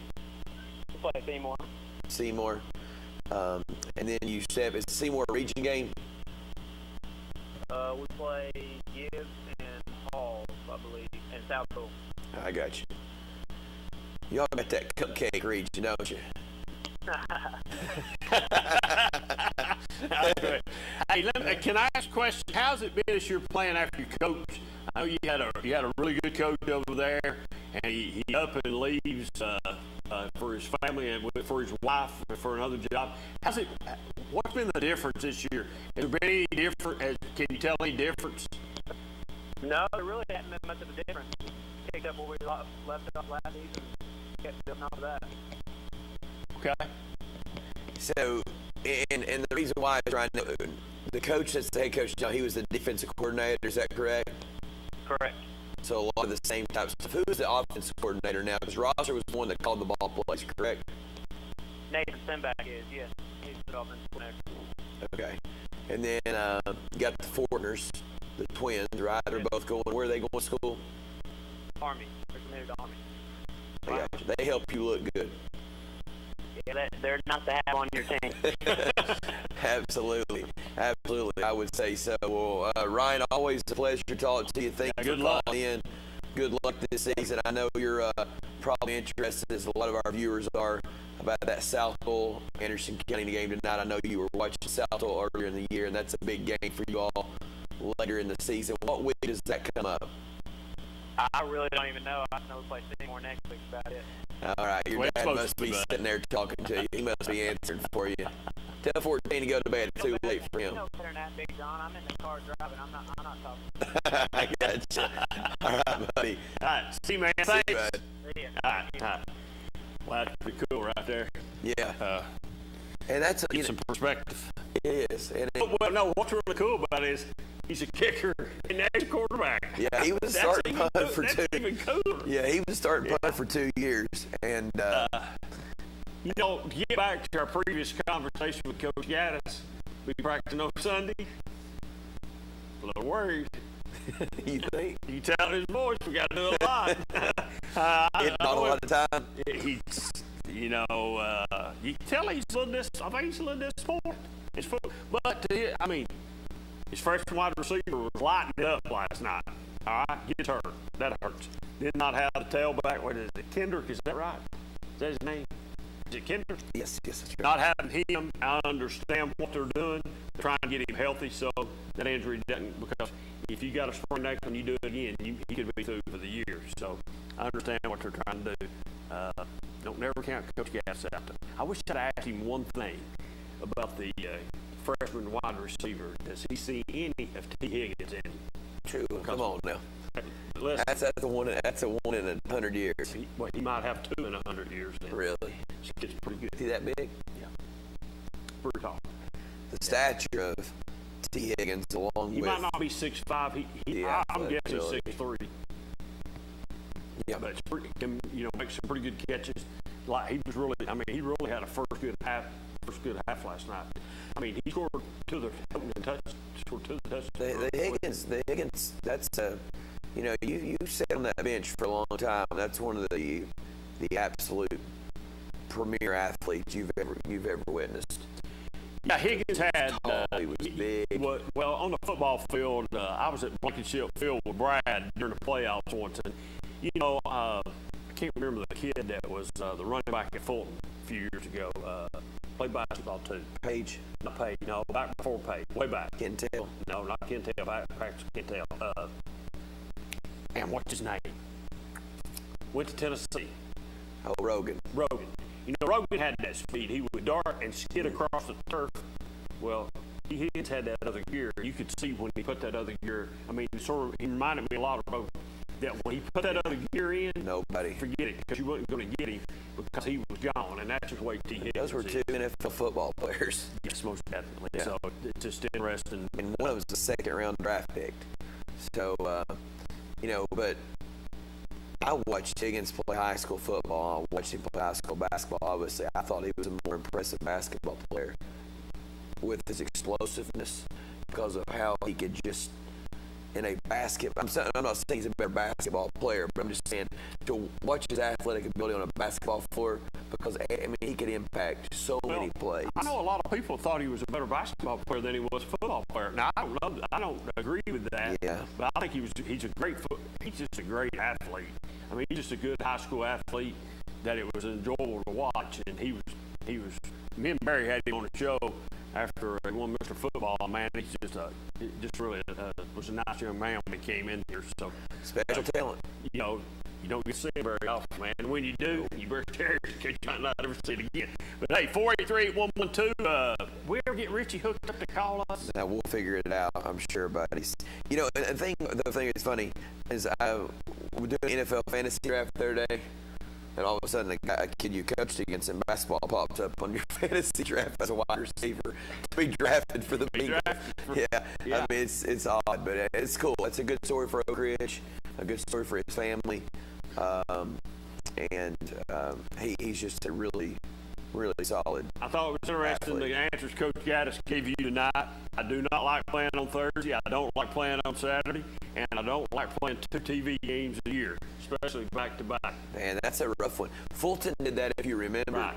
And if you remember correctly, I told Coach Gaddis on the phone that night, I felt like it helped Fulton more because they played West on Thursday night, Oak Ridge on Thursday night up here on October 30th or 31st. I remember that. And if you remember correctly, Fulton had a whole week to prepare for that game. Coach Gaddis had a short turnaround. I was surprised that Oak Ridge played that game, region championship game, on Thursday night. Yeah. So there's good points, bad points to that. It's great exposure for your kids to have them on TV and everything. But you like you said, Coach Gaddis is old school. He didn't like playing on Thursday night, but he's got 2 back-to-backers. Man, he's got. I think his toughest game is coming. Thursday night's his toughest game. Is West the best football team right now in East Tennessee? Or is it Central? Well, Alcoa and Maryville. No, you can't even count. Alcoa has lost, so they're not that good. Well, they're the second best team. They're the second best team in East Tennessee. I mean, Maryville run over them tonight. You think Alcoa beat West? Is that what you're saying? Yes. You really do? Yeah. Leonard's losers against West and Alcoa. Leonard's losers, Alcoa. I'll take West. I'm taking Alcoa over West every day of the week. I'll take West. Well, just like I did last week with Maryville. Unfortunately, we will not get to see that. Yeah, we won't get to see that game. You can tell maybe a COVID situation. Yeah, maybe. Maybe. You never know. Maybe. It'd be a good game for both of them. It would be a good game. I don't know who would win the game, but I think West is really a good football team. So is Central. That's right there. Northview beats Silver Springs in 2 overtimes. 2 overtimes. Let me tell you what happened in that game. It's Northview scores. Just as they're getting ready to kick an extra point, lights go off. Fair out. They went for 2. Let's not have a field goal kicker. North, you went for 2 after the power outage. 6-6. Now, it could have been a botched extra point. Yeah. But they went for 2. Wow. In a tie ball game. Right now, I'm really shocked that Oliver Springs is, I believe, they're 0-4. And I'm really shocked because I thought they lost a lot of kids. Well, I think they were really expecting some big things out of it. I thought they had some key players returning down there. So to be off to an 0-4 start, I'm also shocked at Greenback being 1-3 or 1 whatever. Yeah. That's another shocker to me. Bearden got beat tonight. They was talking about last night on TV that was a crucial game for Bearden. That game was, I don't know what was really crucial about it, but they was talking about it. I'm going to say something about a team up there. Rusty Bradley brought Grace back to being, when he took that over in the league they were in, they weren't in the best spot, but he's turning into a winner. He is, and he made a strong comment the other night after that football game. We're doing it the right way, and we're going to get better. That's a pretty strong comment. That's a pretty strong comment. You can say what you want to. Everybody knows who those comments were thrown at. Yeah. Good call. You're on the air. Hey, Clarence Miller, Johnny Cox, how y'all doing? Doing good, John. How you doing, bud? Coming back from South Pole. Oh, did you go watch the Mavericks tonight? We sure did. Me and Sleepy. You're sleepy. Well, tell me what happened. It's like Clark maybe took charge and made some changes at halftime. Maybe saw some weaknesses, made some player changes, personnel changes, and in the backfield, and they come out in the second half and had lively legs to run it back from South Pole. Hey, hold on a second. Let me ask you this, because I thought this tonight. I watched him playing against Fulton. Did 27 touch the ball more in the second half? Yes. Man, hey, why do they not play that kid more in the first half of football games? I don't know. It was like 2 different teams, 27 is a man. He took charge. They had another running back, too, at 21. 21.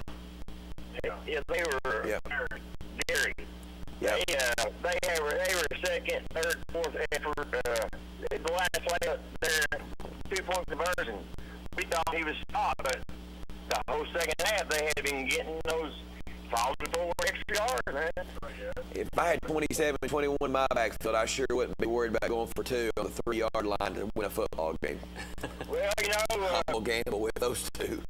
And AT put them in that position to go for 2 there, but they jumped off sides, I think it was. Oh, so they were going to kick the field goal or the extra point? Yes. Okay, so it went to what? Would that have been went to the 1.5? Yeah. Correct. And so they went from the 1.5-yard line for the win. Yeah.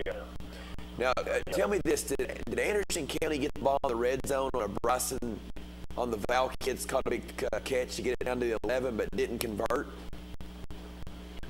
I think so. I think On one of their drives. Okay. I was reading. I was trying to follow the games 21-7. Then obviously South Pole goes 21-14. And then it looked like Anderson County stopped South Pole. They got the ball down there, but they didn't get any points. Is it true tonight that I don't know how you rate kickers, and I've been told before stars that get you a bag of popcorn, and a Coke at a football game. But did that kicker miss 3 or 4 kicks again tonight? 3. 3. Wow. 3, yeah. 2 of them really hard. Yeah, I think somebody had tweeted that that he was 0 for 3, and I hate that because that young man, I know, is a really good kicker, and he also struggled in the PAL game. Anderson County, I think he missed a 50-yarder tonight. Okay, well, Anderson County, they really are 2 plays away from being 4-0? Yeah, they are. I mean, they had it was just a sort of scenario of last week by AC. AC had South Door. We thought he was down, sack, game. He got loose, completed the pass, continued to drive, man. Good ball game. Was there another pick 6 thrown tonight? There was intercept return, 40 seconds in the first half. It probably gave them the breath of life that they needed. You're talking about South Dole, right? Yeah. Correct. Had an interception? Okay. And I'll tell you, this is football related. Tonight was the first time I had ever seen an athletic director in the police come up in the stands and tell people to put their mask on. Who did that? South Dole. Oh, Clark Duncan went in the stands tonight? No, it wasn't Clark. It was whoever. Oh, they're admin in charge. Okay, they're admin in charge. They were staring people. They kept looking up there where we were at. You know, there were some people behind us or South Dole alumni, and they came right up there and just told them to get their mask on. You know, I should have been telling you all this. I was like, oh my goodness. Good for them. Yeah. Good for them. We're going to keep football. It was a good ball game. Anderson County packed their stands over there tonight. Like I said, just like maybe Clark did Clark just wore them down. They found something on that last side they could get by with. 27 and 21 are good, John. I don't know why they don't play more at that running back position. Those two kids are good. They will, and the pants are hard, and the same thing, on. Yeah. When they start. I'll let y'all go and man call in. Thanks, John. Appreciate it, man. Okay. Bye. Well, that's what we was looking for and hoping for. We got a little of an answer. You know, I'm telling you, I said a couple of weeks ago, if I was playing AC, I put them in the box on them, and I make them beat me. I'm making beat me throwing the ball. I put them man on man, and I just say, "Come on, let's go." But I think AC got a player hurt tonight on the defensive side. I'm trying to think of his name. I want to say Thompson. Maybe I might be wrong. Linebacker. Yeah, maybe so. And Richie was just saying he's the heart and soul of the defense. He's really needed. I believe that's what his name was. I don't know if he came back in the second half because I didn't listen in the second half. So, but anyway, they had an injury. Hey, let's jump out and take another break and come back. We'll talk just a little bit of college football. This is right around the corner. You can give us a call at 483-8112, but we'll be right back here in just a couple minutes.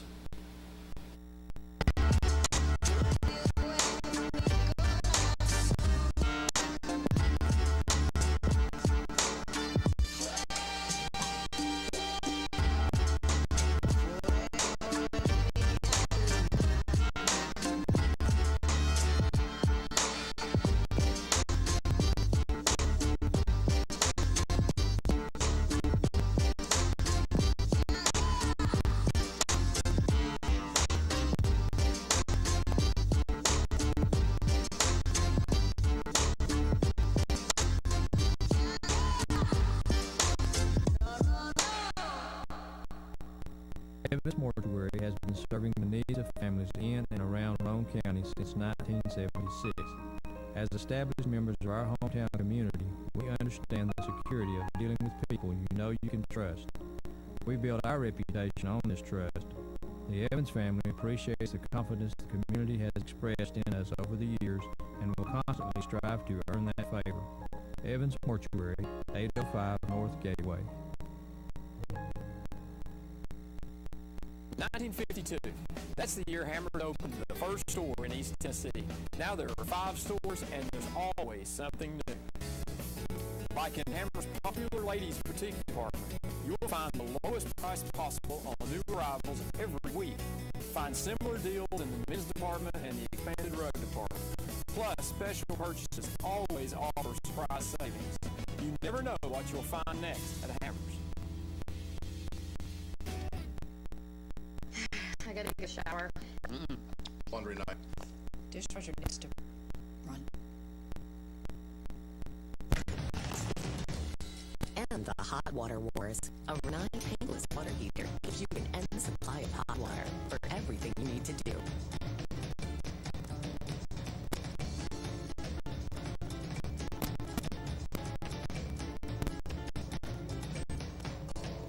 Renai, hot water for all.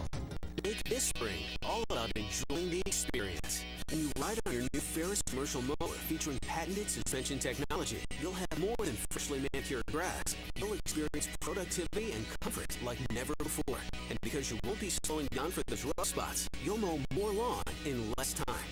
Ferris, experience suspension. Your local Ferris dealer is SL Bowman & Sons, 524 North Front Street in Rockwood. Call 865-354-0600.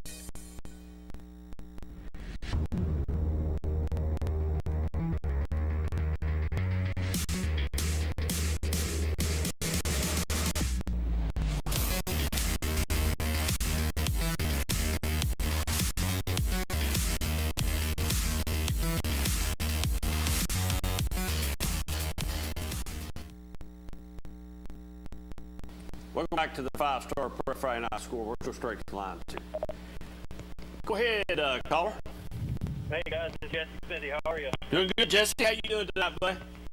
Not too bad. We're headed back into Knox County from Blount County. Just saw Maryville High School beat Alcoa 14-9, and it was a game that we thought would be low scoring. I had Alcoa win that football game 14-10, and Maryville just found a little bit. Carson Jones, their junior quarterback, run the football, and they were able to take that momentum and not give it back. And just a fantastic football game all the way around, and one that was for the lovers of defense, that's for sure. Am I the only one that picked Maryville this week? I mean, last week? I must be the only guy. Jesse, this guy is so excited. I'm that Maryville won. He went out on a limb and picked Maryville. Yeah, he rolled the dice. You know, I just rolled the dice. I just thought Maryville was a better football team. So, I mean, that's it. The return coming back, they had, from what they've done defensively the first 3 weeks of the season, you had to lean towards Alcoa, and they had all the momentum. They had a 9-0 lead at halftime. They came out in the third quarter. Maryville went 3 and out, had -8 yards on that possession, and that was just Alcoa's football game to lose. And they turned the ball over on down. They fumbled the football away, and Maryville made them pay like Maryville's going to do at home. And you got to give Maryville credit. Their quarterback, Carson Jones, had a little bit of a rough go of it in the first half, and he found something kind of deep within himself, some metal to go out there and make a couple big plays with his legs, and that was the difference of the ballgame with his play in the second half. Is it fair to say that he just sort of got some confidence there going late in the second half, and he just sort of willed him to victory? I mean, was it with his arm, with his legs? I mean, it looked like he had some huge runs. There was as I tweeted, he was a grown man run. He broke a few tackles there in the third quarter and got them deep into Alcoa territory. And from that point on, it was just a snowball effect for Maryville's offense. Parker McGill got running and got it down into about the 2-yard line, and then Carson Jones scored from there to cut it to a 9-7 lead. And then Alcoa gave him another short field, and Carson Jones saw the running lane and ran one for about 30-40 yards out. And I think for the night, he maybe only ran for 43, 44 yards, but it felt like 200 against that Alcoa defense. And switching gears here a little bit, we were talking about just some of the best teams in the area. Right now, where would you put West in your lineup? I did not get a chance to look at your top 15. Where are you putting West right now for all the Oak Ridge people? Yeah, I mean, West High School probably, I think, is my number 14. They've been number 4 for me all season long, and they got Powell right behind them and nipping at their heels at number 5. And West High School certainly hasn't played as many games as Powell, but just it's a team that we think highly of with what they have returning at quarterback and the depth that they have at the running back position and in the skill position. Of course, their defensive prowess is well noted. Just a really complete football team this year, but certainly what Powell does and has done this year warrants them being in the top 5 and maybe kind of pulling even right there at number 4 with West. Those will match later on the season. So Oak Ridge is going to have its hands full, and then some coming up this Thursday night with that game against West High School and big Isaiah Mattress, who's 6'2" and 215 pounds, just a load to bring down at running back. And if you focus all your efforts on him, they got a number of skill players out of the perimeter that Baker Dan can utilize and really burn you with. So Oak Ridge has got its handful of this. Well, who's number 3 on your list? Number 3 right now is Catholic, and they've been kind of absent the last couple of weeks. They have a 2-week gap in their schedule after they played Deion Sanders' Trinity Christian team. They're 1-1 on the year, so they're just sitting there right there at number 3, and they got a big game coming up in week 5 against McCallie that'll really tell us how good this Catholic team is. And, look, I know a lot of people in the Knoxville area don't maybe follow Catholic as much now that they're in the big Division II league, but just a lot of talent on that team, and it's fun to watch. And they'll get a chance to kind of prove their worth this coming week against McCallie, the defending state champion. I'm going to put you on the spot. You're pretty good at avoiding the hard question.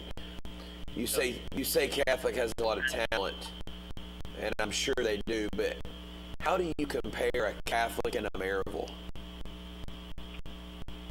How about compare a Catholic and a Maryville? You know, Maryville won that game 2 years straight, and Catholic had a lot of talent. Is Maryville just deeper on both sides of the ball? No, I would say the depth is probably going to be a little bit, maybe a little bit of a Catholic lean. I just think what Maryville does year in and year out just breeds confidence and an unflappable way to win football games, just like it did tonight. They were down 9-0 against Alcoa, no momentum, no offensive rhythm, and they find ways to win even when they're not supposed to. I can't tell you how many times I saw Maryville not pass the eye test against the team that they're playing down at Murfreesboro or Cookeville and still win football games. It's excellent coaching. It's an expectation and standard to live up to, and they rarely beat themselves. Well, it's more times than not that the other team looks more impressive warming up in Cookeville down there in that 6A game.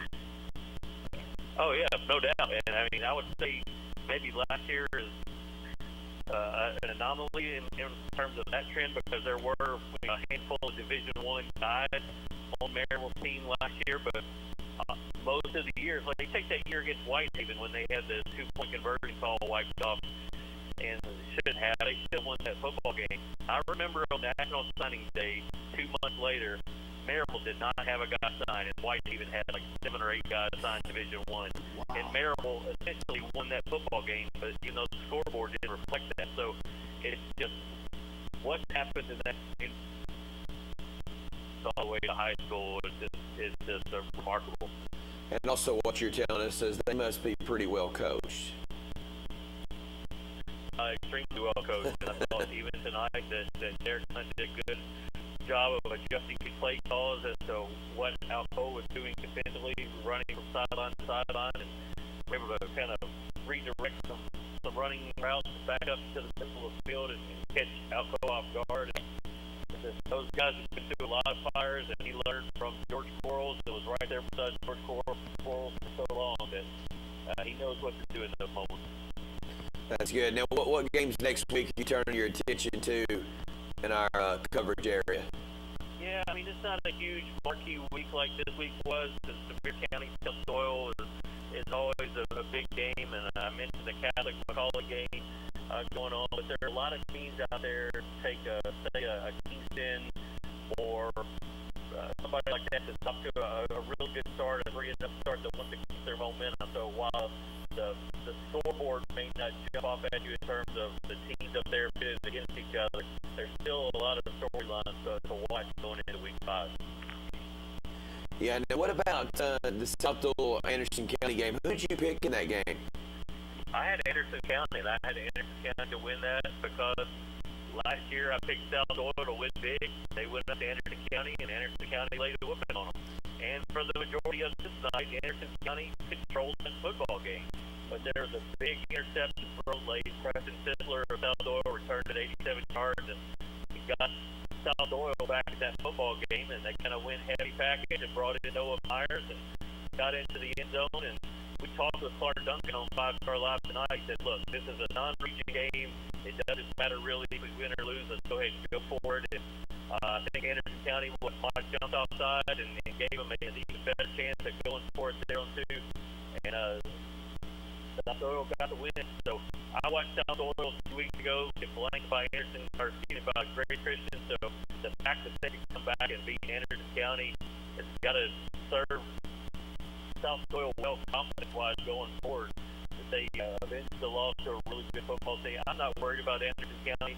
They're going to be just fine in 4A. And given what we're seeing out of Greenville so far right now this season at 0-2, is really struggling defensively. You got to play Anderson County probably projection-wise right there in that state quarterfinal round against Elizabeth. Oh, Jesse Smithey, I found this out about him. I mean, that's how it shakes out. I mean, I'm kind of looking way down the road. But right now, East Tennessee, Anderson County, and Elizabeth are probably your top 2 4A teams. I figured this out about you, Smithy. Those old boys up at AC gave you a hard time about picking South Doyle last year. You caved under the pressure, and you just lost a game. Well, I just thought what they do offensively gave South Doyle trouble defensively last year, and for still to have Baker be back and for Kevin Doe to be running the football like he is and have Bryson Val out there, I just thought, again, scheme-wise, Henderson County's offense would give South Doyle trouble, and it did for a while. We hear you. South Doyle just found a way to come back and win. We hear you. We're just going by just an observation there. Now you got them beating Greenville already in second round. Greenville's got a lot of work to do defensively. They got routed tonight 45-25 by Science Hill.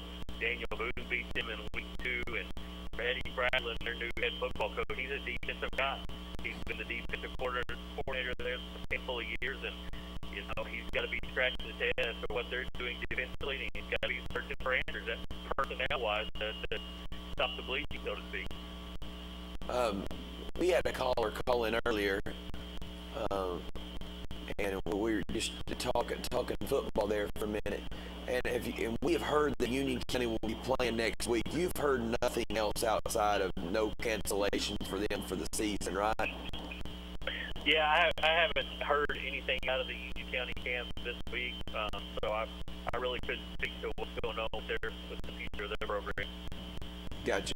We were told by a coach there that they would be playing football next week, but he's not a football coach. But I want to make sure that you hadn't heard anything that we had not heard. No, I mean the latest thing that I heard was really more so out of Halls, and they're shutting down, and they could play Tennessee High tonight, and I guess we're going to kind of see if they can go next week. So it's unfortunate. It's an unfortunate part of the 2020 season, especially as now that we're getting into the middle part of September and region games are prevalent, and anytime kids aren't able to play in a region game, you're putting your program in a position to miss the playoffs. It's a really bad break. We've had a lot of schools do a lot of cool things, but that Kingston field tonight, speak on that. In today's age where everybody seemingly has synthetic turf fields, it's cool to see an artist come out and pay tribute to 9/11 the way that they did that at Kingston High School or Roane County High School tonight. That's one of the prettier paint jobs I think I've ever seen. I know Russ Gillen's done some fantastic work up in the past up at Anderson County, but that field tonight at Kingston was just remarkable, and I can see the red, white, and blue and the K logo there at midfield and the checkerboard and the end zones. I just thought it was well done all around and classy, and at a time where America's kind of tearing itself apart, seemingly from the inside out, it's cool to have a patriotic moment like that today, and really kind of forget the troubles that we've all had in society and pay tribute to our past and the tragedy that happened and all the heroes of that day, and just well done by Kingston. Yeah, I agree. Hey, thank you for your time. I know you got a lot of work to do. I hope Clark Duncan gets on you about that pick. Yeah. All right, guys. Have a good one. See you next week. All right. Let me give Richie a text back here. He said call back in. You already done it? No. I think it's from a guy who's watched a lot of high school football, that game tonight must have been a slugfest. It's a romp. Marital romp. Just like I told you. You know. I'm sure they I'm a little disappointed in him having West down as low as he has West. What do you want him? Who? I want him probably. We put him at number 3. I'm not a big Catholic fan anyway. So well, you understand. Great calling on the air. Hey guys, Rich Snow, how are you? Doing great. How you doing, Richie? Pretty good. Let me put you on speaker. I can barely hear you. I can barely hear us. That all the time. What kind of phone you got? A doctor like yourself, I figured you had Bluetooth. Yeah. Oh, I got Bluetooth. I got paid $9 for it. Yeah, I don't doubt it. What's going on? Hey. Well, you tell us, because AC pretty much has the game in control tonight, and then you tell us. I didn't get a copy of the final stats. In the first half, Anderson County had 250 yards to South Doyle 40. And then all of a sudden in the second half, they find a little swing play with the running back and absolutely wore our defense out. Just running this little swing play where he either cut. It was like suited Bobby Wright. You a tight end, a wing, a buck keeper, and a run back, and they were just running around one end or the other, and they really gashed our kids quite a bit. They got a pick six right before the half of 87 yards. Ooh. And that kind of, that offset the momentum. We did come back, with a minute to go and score, and then we did find the end zone again. We moved the ball up and down the field, especially on the ground, but we never were quite able to push it into the second half. Hey, Richie, did y'all make a big pass play in the second half and got it down to the 11-yard line with the Val kid and did not score any points? Well, yeah, we had some. I would never throw a kid under the bus, so we'll just say we had some technical issues. We actually got down to the 6, where it was second and goal from the 6 up 21-7. Oh no! And then we had 2 plays that went awry, and next thing you know, we missed a field goal. So you did have it down there deep in their territory up 20. I couldn't tell on the Twitter follow when I was following it if it was 21-7 or 21-14 when Val caught that ball on the 11-yard line. So I wasn't sure. Man, what a play Gavin had tonight. It looked like maybe a screen pass up the sideline. What a cool run there. Yeah, it was a fun run. I mean, obviously you saw all our guys laying out ahead of it, knocking guys back. Well, he made some people miss. Well, Kevin, he's a hard guy to bring down, but you also have to take into account those 5 guys working their butts off right in front of him. Yeah, it was well designed, well executed. It was a cool play, wasn't it? Yeah. Hey, did AC have somebody get hurt tonight? I heard you say something on the radio about somebody got hurt.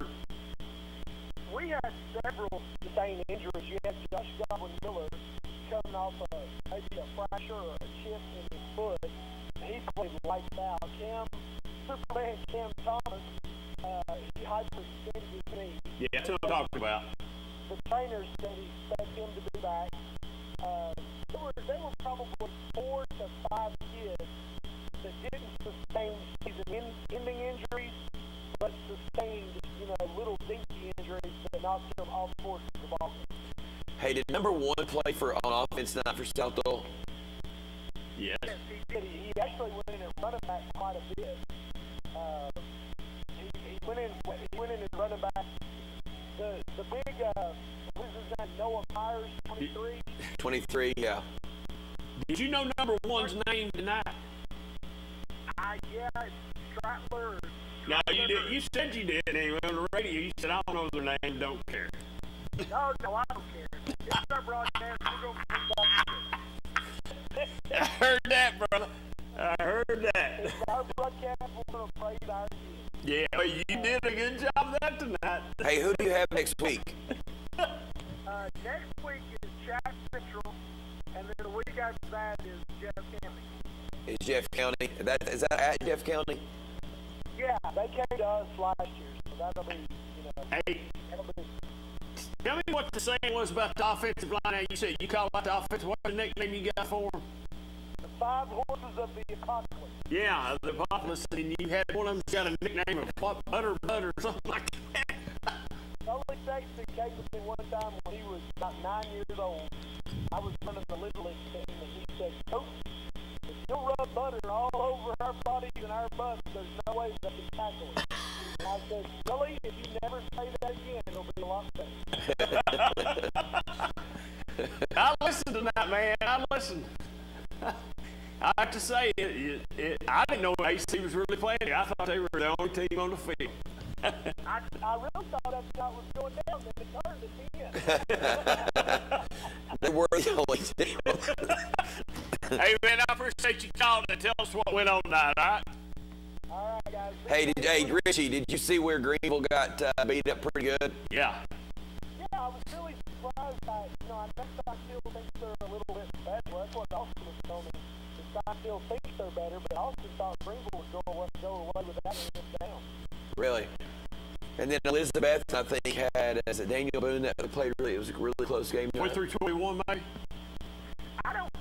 Didn't they play Crockett? Maybe it was David Crockett. It was David Crockett. Yeah, whatever it was. Whatever it was, they won by a couple points, I think. Yeah, that's what Gavin was telling me. We're actually almost home right now.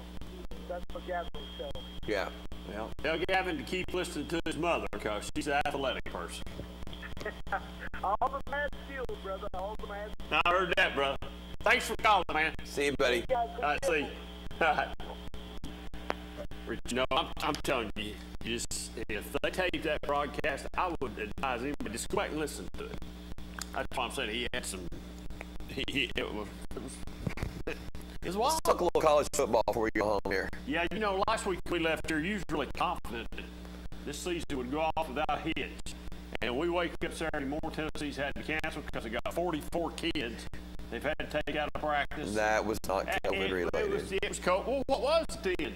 Did they have the sniffles and decided that it was COVID related? That's what they said. They had 11. They had injuries plus 44 kids total out. Yeah, total out. Could not practice. So let's ask a question. Next, when they play South Carolina and that happens, Tennessee will not make the trip to South Carolina. They will make the trip to South Carolina. They don't have enough. They didn't have enough for the offense. You got to have so many backs, so many quarterbacks, so many linemen, and all that. I don't know if SEC put that rule in place yet or not. One conference has, though. Pruitt. Those positive test numbers will go down when it becomes SEC football time. I don't think it will, so they're going to give them 3 tests. And, you have to pass 3 tests. They'll start figuring it out. I don't see how you can figure it out. If you fail a test, fail a test. I'm talking about where the kids go, where they're not going, where they're staying. I think that's the problem right now. They don't have no control over them. They might have some control. It's like Coach Gaddis told us. The kids are safer than when they're in school with them than they are at home. Absolutely. I think that's what's going on at UT. You got kids that. So that Marriott or that Hilton or somewhere to be fully occupied soon. I heard Tennessee rented one of them already, not just for a football team, but for the students. That's getting quarantined. It's getting quarantined. So that's the problem. I don't remember who told me this. They was talking about, it might have been I believe it's a daughter that's in college over there, said that's all the incoming freshmen. They're just going, they're out on their own and they're just going crazy. And, I think the chancellor's laid the law down to them. There's a fraternity over there. Went somewhere and rented a building somewhere where they could have a fraternity thing off campus. Really? And she's on them, man. I mean, she's on them with both feet. I'm surprised she ain't shut fraternity road down. Well, maybe that's what needs to happen. But I made this comment for you guys here. The Big Ten is up there squawking that they're going to start playing October. I could care less if the Big Ten plays football. I could care less if Ohio State and Michigan State and Penn State play. I could care less if they play. I don't care if I ever watch them play football again. I think the best conference is the SEC by far. And I had somebody tell me the other day, well, you're leaving out the ACC when you say it. No, I'm not. It's Clemson and maybe because, look, Florida State's down, Miami's down. So who else you got to go for? You going to go with North Carolina? Maybe no. You going to go with Virginia Tech or who? Boston College. Who you going with? So that's a one-horse show. Yeah. So anyway, got somebody calling in that apparently don't agree with it. Well, no, I don't care. That's just problem. I'm glad they're all playing football. The ones that are, I think the Big Ten's really screwed up. By not playing football. I'm sure there's going to be all kinds of lawsuits out here over this stuff. Done one, I reckon. Yeah. So we'll see. Quick, Cody on there. Wayner, Coxie, what's going on? What's up, buddy? So were you in charge of that Kingston field tonight? That was a group effort. We had a recreation department from Rockwood come out and help us last night. We had a couple of Rome County High School students helping us with it. It was just a big group effort, and man, it looked good. I bet it was the best field in East Tennessee tonight. Yeah, sure. If there's one better out there, I'd like to see it. But no, that was just something good, and I know the players really enjoyed it, and I think the fans really enjoyed it, and you can't do something like that every year. So the next time we'll be able to do something like that on a Friday night in 7 years. So we were excited to do something to honor the military, the first responders, our police and fire. Just a little small thank you that everybody really got to enjoy. It looked good on TV. It looked sharp on the BBB broadcast. It did. It looked good. I mean, even some drone pictures. It's all over Twitter. It was a great look. Well, I appreciate it. Hey, let me tell you, that was a pretty tough game tonight. Kingston and Rockwood. Kingston's got athletes. They got a freshman named Etner that had a good run. He's going to be a good player in the future. Marcus Rose, King Collins, Diggs, plays fullback. He gets them some tough yards when they need them. And Rockwood's athletes performed well too tonight. They had it. It was a one-possession game with 3 or 4 minutes to go in the game. It was 28-20, and Kingston just pulled away at the end, and I think it was 35-20 was the final. I looked up, and Rockwood on their third-string quarterback, and they had a slew of people injured, but at the end of the day, Kingston was the better team tonight, and it was a good senior night win for those kids. Yep. Was the crowd solid crowd? Packed house. So more than a third capacity? Yes, I mean, the understatement of the century. So I'll tell you one thing, they made the band social distance, and where they normally are, I don't know if you've ever been to a game in Kingston, but they sit in their own little section by the concession stand. They actually played on the practice field, came out pre-game and came out at halftime, and then played on a separate field. You could still hear them, you could still see them in the distance, but they were kind of separate from the game tonight. Really? Yeah, Kingston's got a great band anyway, so. It's a huge band. Yes. And, I guess that was their way of social distance to them. Did you see the Northview and Auburn Springs? The lights went out right before the PAT in regulation. No, I heard about it tonight. Hey, listen, I've been at a ball game before when that's happened. I was at Campbell County, and I remember Campbell County was playing many moons ago, but I was up there when that happened up there once before. They went out south of the river in Midway a few years ago when Rockwood was playing. Yep. About an hour and a half, 2 hour delay. How long was the delay for that game tonight? I don't think it was that long. The Rockwood Kingston game had ended when I saw that it happened, so I can't imagine that it was 30, 45 minutes. But they seem to get them back on pretty quick from what I know. All right, man, congratulations to everybody that helped you do the field last night and get it done. There's already been a caller. I can't think of his name. He called earlier, and I went blank. I just can't think of his name. I know him just as well as anything. But anyway, he called and was bragging about the field tonight. Congratulations to everybody that got out and helped you, man. That's it was a real cool looking field tonight. Yeah, big statement. Well, yeah, big statement. I appreciate it. All right, man. Appreciate you. Thanks, man. Thanks for calling. All right, you want to talk college football. What do you want to talk about? Well, I just going to get your thoughts on, if you look at the NFL and the college, the games have been played, I mean, low capacity. I mean, they've, it went good. You look at the teams afterwards, no COVID cases that we've heard of that just went through the roof. We've heard of yet. So yeah. I think you won't know NFL until after this weekend, till we get a full slew of games. I thought the game last night was sloppy. The NFL game, a little bit I watched it. I thought it was just a sloppy game. That's me. I just wonder how you're going to react, how Tennessee's going to react in South Carolina. My understanding, there's going to be no fans. There's going to be some no South Carolina fans? No fans, period. I'm under the impression. Good. That's what I've heard. But there's going to be some NFL games that way, too. There'll be no fans. Oh, there's a lot of NFL teams that like fans. Yes. There's just they said they had 16,000 last night in Kansas City. And I think they allowed that many just because they were putting the flag up and all. That would have been cool to be one of those 16,000. Yes. I bet that was like hot. Now, that was allowed 16,000. It sounded a whole lot more like that there was more than 16,000. Yeah, that was neat. Just to me. So, but it'll be interesting to see what happens. I don't know. I mean, I don't know how you play. I don't know how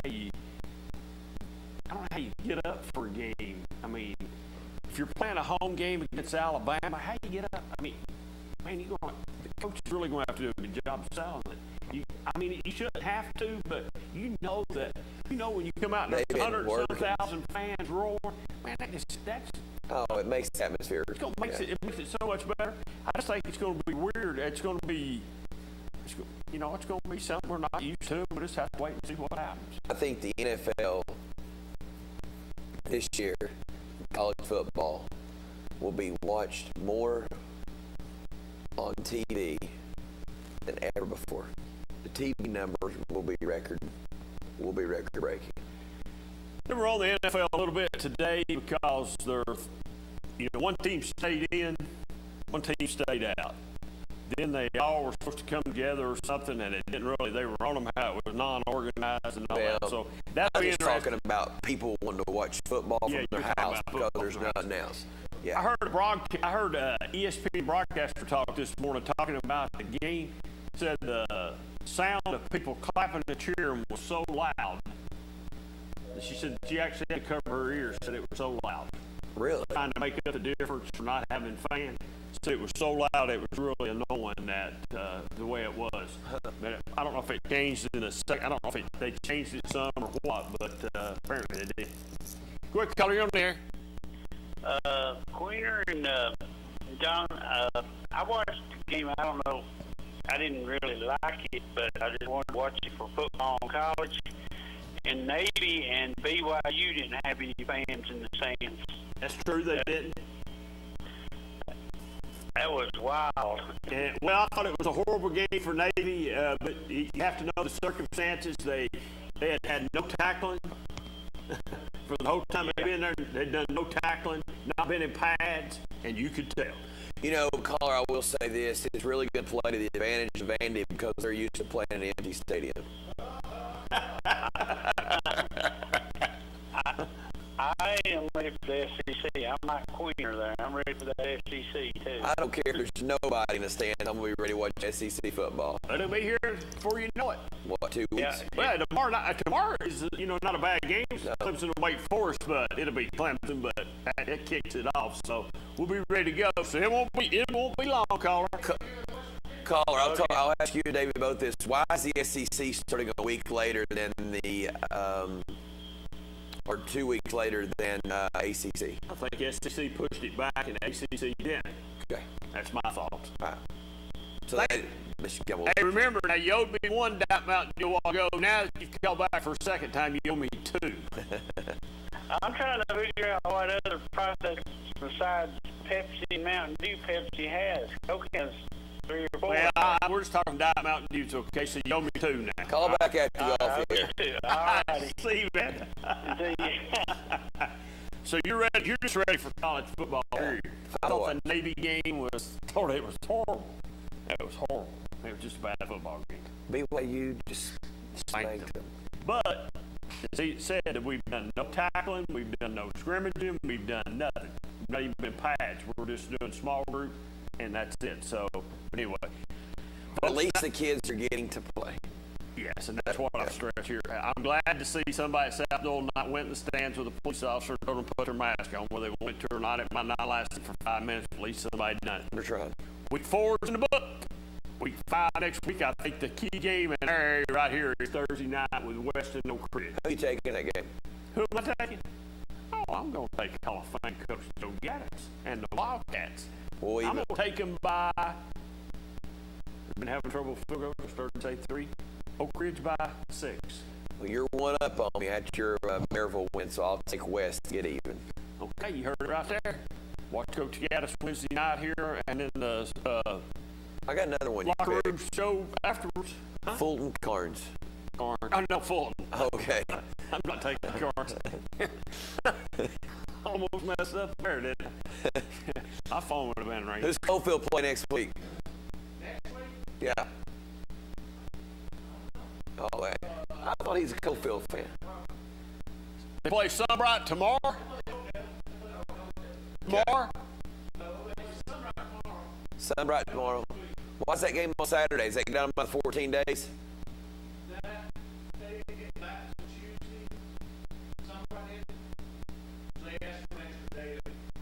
Cool. Okay. 10-4. Join us right here next Friday night on the 5-Star Preps Friday Night Scoreboard. Let's see who's right. Me or Cox. You know, I'm on a roll right now. So, and before we leave, I'll just say this. Maryville rolls tonight over Alcoa. Congratulations to the Rebels. We'll see you right here next Friday night on the 5-Star Preps Friday Night Scoreboard, and college football will really be close. See you next week.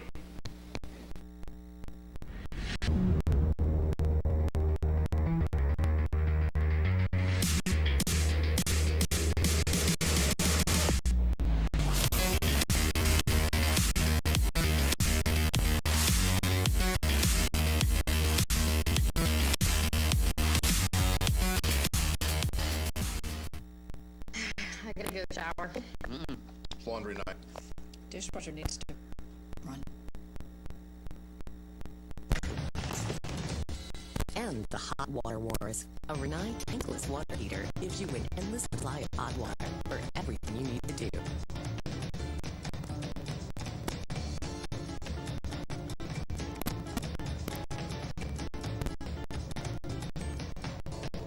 Renai, hot water for all.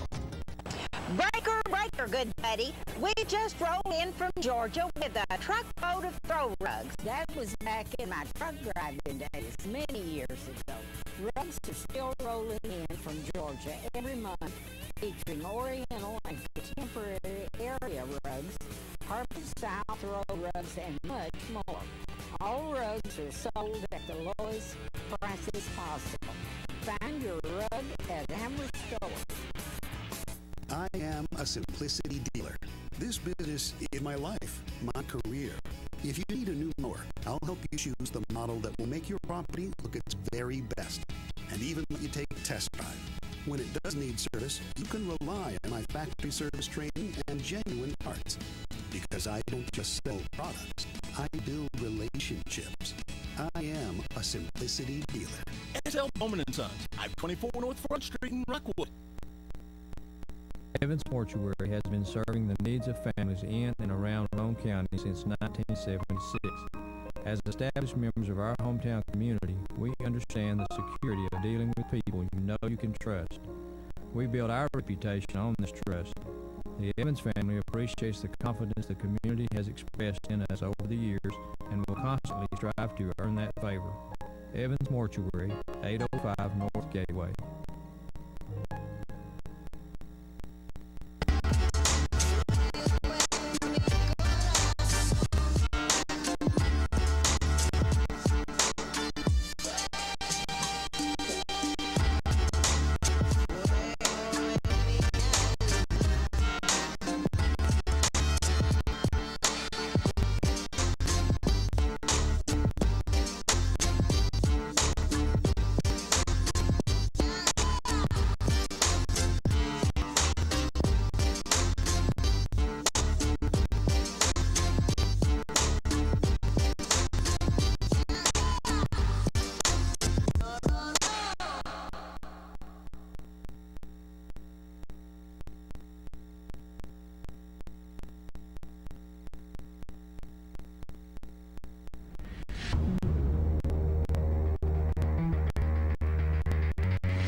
I gotta go shower.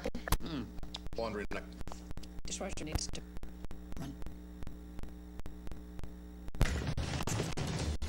And the Hot Water Wars.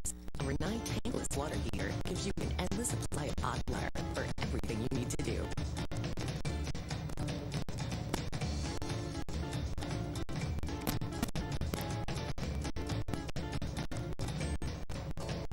Renai, hot water for all.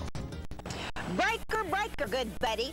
We've just rolled in from Georgia with a truckload of throw rugs. That was back in my truck driving days, many years ago. Rugs are still rolling in from Georgia every month, featuring Oriental and contemporary area rugs, carpet-style throw rugs, and much more. All rugs are sold at the lowest prices possible. Find your rug at Hammer Stores. I am a simplicity dealer. This business is my life, my career. If you need a new mower, I'll help you choose the model that will make your property look its very best, and even let you take a test drive. When it does need service, you can rely on my factory service training and genuine parts. Because I don't just sell products, I build relationships. I am a simplicity dealer. S.L. Bowman & Sons, 524 North Front Street in Rockwood. Evans Mortuary has been serving the needs of families in and around Rome County since 1976. As established members of our hometown community, we understand the security of dealing with people you know you can trust. We build our reputation on this trust. The Evans family appreciates the confidence the community has expressed in us over the years and will constantly strive to earn that favor. Evans Mortuary, 805 North Gateway.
I gotta go shower.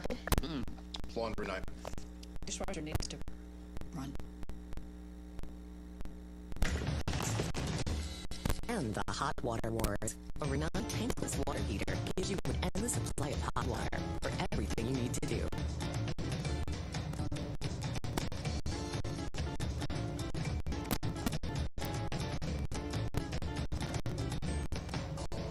Renai, hot water for all.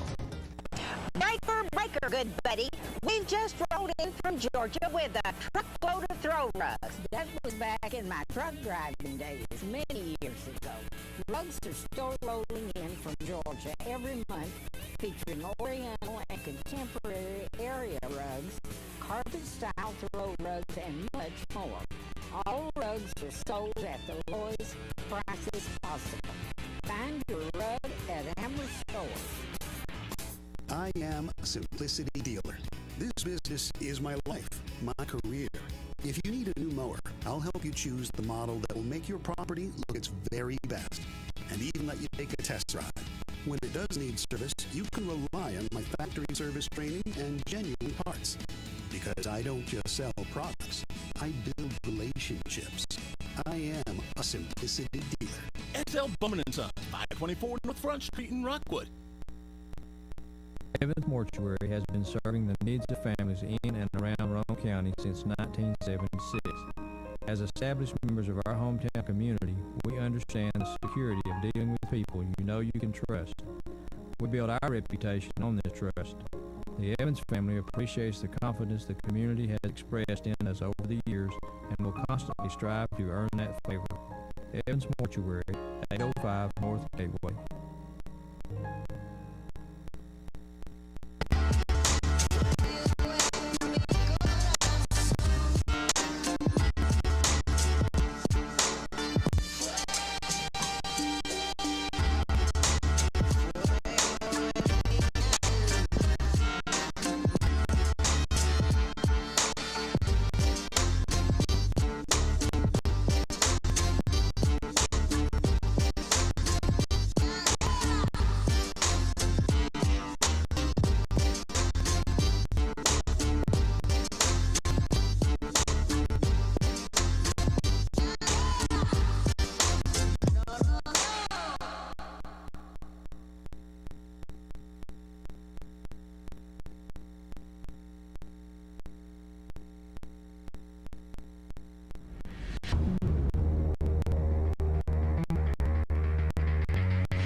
go shower. It's laundry night. Dishwasher needs to run. And the Hot Water Wars. A Renai tankless water heater gives you an endless supply of hot water for everything you need to do.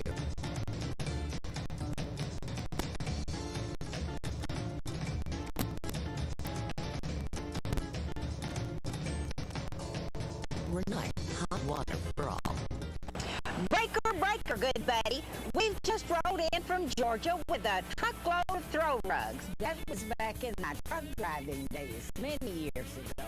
Rugs are still rolling in from Georgia every month, featuring Oriental and contemporary area rugs, carpet-style throw rugs, and much more.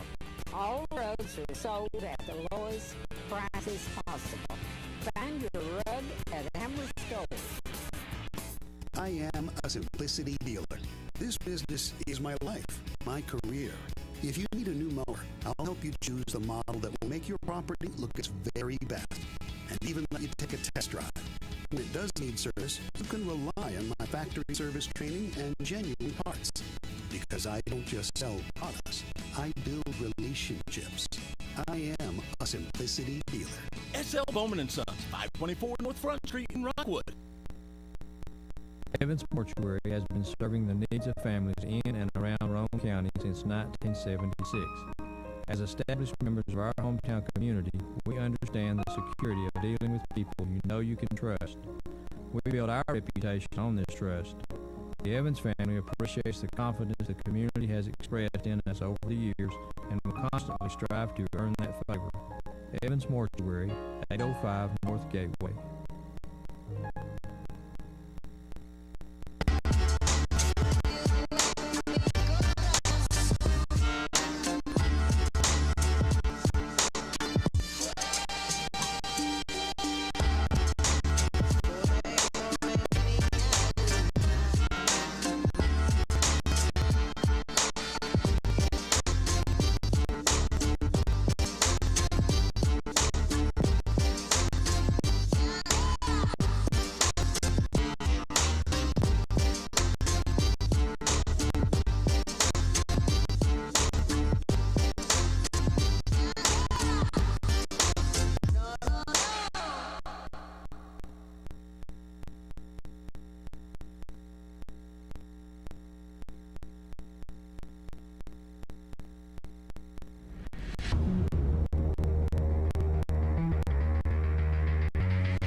I gotta go shower.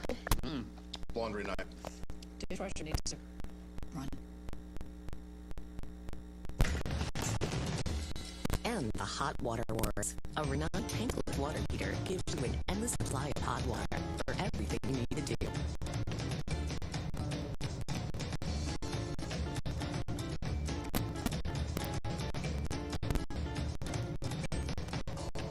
Renai hot water for all. Breaker, good buddy. We've just rolled in from Georgia with a truckload of throw rugs. That was back in my truck driving days, many years ago. Rugs are still rolling in from Georgia every month, featuring Oriental and contemporary area rugs, carpet-style throw rugs, and much more. All rugs are sold at the lowest prices possible. Find your rug at Hammer Stores. I am a simplicity dealer. This business is my life, my career. If you need a new mower, I'll help you choose the model that will make your property look its very best, and even let you take a test drive. When it does need service, you can rely on my factory service training and genuine parts. Because I don't just sell products, I build relationships.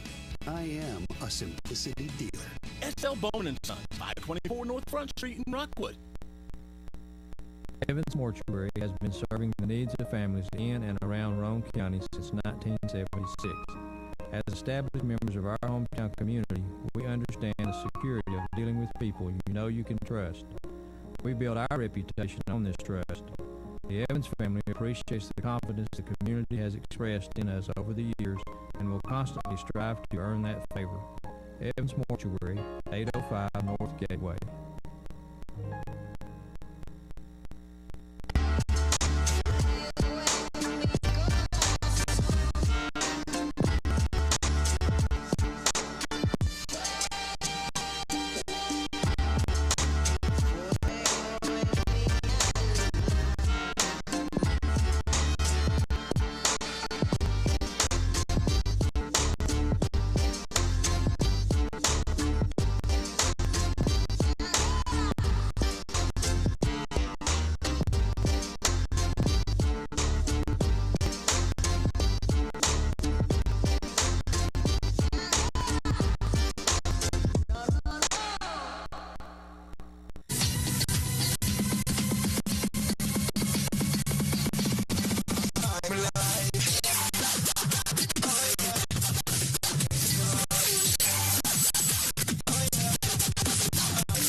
Good Friday evening, everyone, and welcome into the OEB Law Channel 12 Game of the Week on BBB TV. I'm Aaron Harvey, joined by James Gibson. Tonight, another Roane County rivalry as Rockwood has traveled to Kingston to take on the Yellow Jackets. As I introduce my co-host, Coach James Gibson. Hey, we're still going despite COVID-19. We are. We're extremely lucky here in East Tennessee. We've not had too many teams get canceled so far this year, so pretty exciting. Yeah, Kingston is one of those teams that did kind of get canceled there for 2 weeks, and we'll talk about that a little bit later. So Kingston and Rockwood, we've seen both of these teams. So what do you expect to see in this one? A lot of hard-nosed football out of both squads. We all know Rockwood is going to smash the football, and every touchdown that Kingston scored against Austin East was also a rushing touchdown, a total of 5. So both teams are expected to dominate in the running game, and it's going to be a battle. We'd like to welcome in our title sponsor, OEB Law. And OEB Law is an East Tennessee law-based firm with national practice. OEB is led by Timothy D. Elrod. Elrod is from and still calls Anderson County his home. OEB is practiced in state, federal, and city courts. At OEB, we treat our clients like family and are proud to have earned a reputation as East Tennessee's premier personal injury law office. That's why they've been voted the best of Knoxville the past 3 years. That's OEB Law. We are so glad to have them on board with us again this season. We are live in Kingston at Dr. Nat Sugarman Memorial Field, and we will have more pregame coverage of all the games going on around East Tennessee tonight when we get back on your OEB Law Game of the Week. Football is back. OEB Law is excited for a season full of big hits, perfect plays, and those nail-biting near misses. If you've been injured, OEB Law will come to your defense and tackle any obstacle blocking you from scoring a full and fair settlement. Call OEB Law 865-546-1111 and turn your wreck into a chip. The Harriman Utility Board is committed to providing safe and reliable natural gas service to our customers in Harriman and Roane County through the use of safe operational procedures with trained and knowledgeable personnel. An odorant is added to natural gas and maintained to a certain level so that in the event of a gas leak, it can be easily detected. If you smell or suspect a natural gas leak, please call the Harriman Utility Board at 882-3242. We can be reached 24 hours a day, 7 days a week. Here is Hammer. Thank you, Mr. Walker. A lot of years have passed since that TV ad. Hammer stores are still offering up-to-the-minute fashions for men and women, famous label outdoor wear and boots, area rugs, and exciting purchases. all at Hammer's famous low price. Race on down!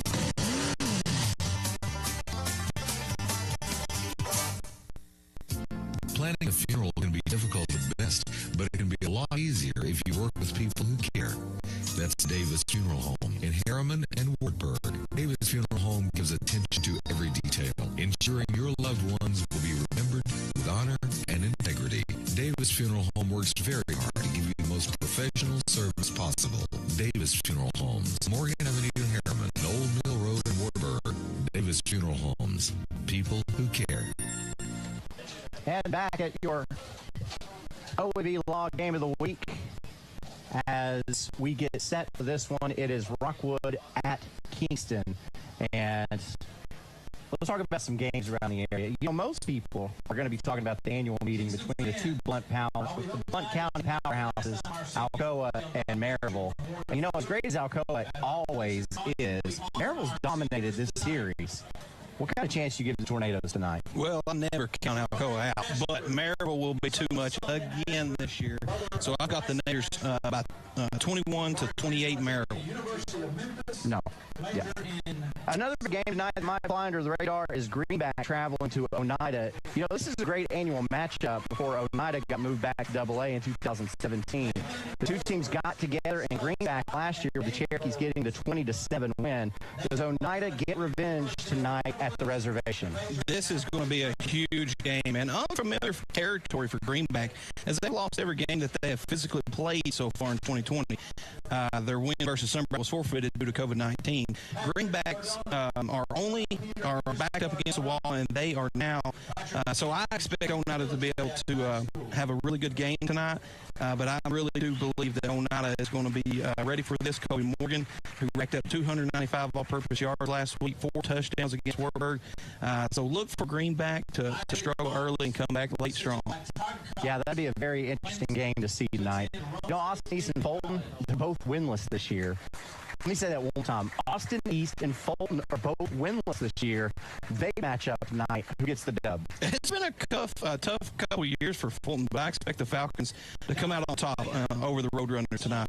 This is your OEB Law Game of the Week as senior night going on here at Kingston High School. Again, this is the third week in a row that we have seen a senior night, and generally we see these in the back half of the season, but with all of the uncertainty surrounding COVID-19, and we hope that the high school football season doesn't get canceled early, and we hope we get to see a full season. But just in case, all of these kids get to be honored as seniors for their senior night early in the season, just to make sure that it gets done.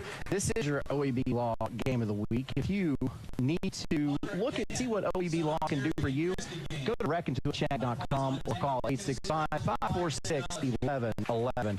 We've got some more games around the area that we will talk about when we get back on BPB TV, Channel 12. Your grandmother's fine china, those trendy sneakers, your collection of hand-carved duck decoys. Auto Owners protects your home. Because, well, somebody should. That's simple human sense. Ask Griffin Insurance Agency in Kingston if Auto Owners make sense for you. Oh, now you do your job. Evans Mortuary has been serving the needs of families in and around Rome County since 1976. As established members of our hometown community, we understand the security of dealing with people you know you can trust. We build our reputation on this trust. The Evans family appreciates the confidence the community has expressed in us over the years and will constantly strive to earn that favor. Evans Mortuary, 805 North Gateway. I gotta go shower.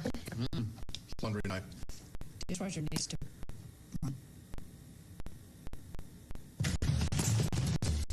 And the Hot Water Wars. A Renai tankless water heater gives you an endless supply of hot water for everything you need to do. Feel the comforts of home with natural gas. Natural gas tankless water heaters cost almost 3 times less to operate annually than the electric models. Make the switch today. Renai, hot water for all.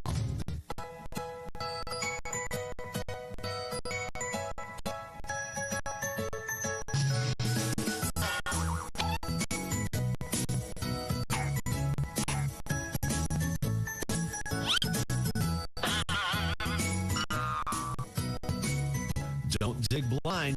Buried utilities are everywhere.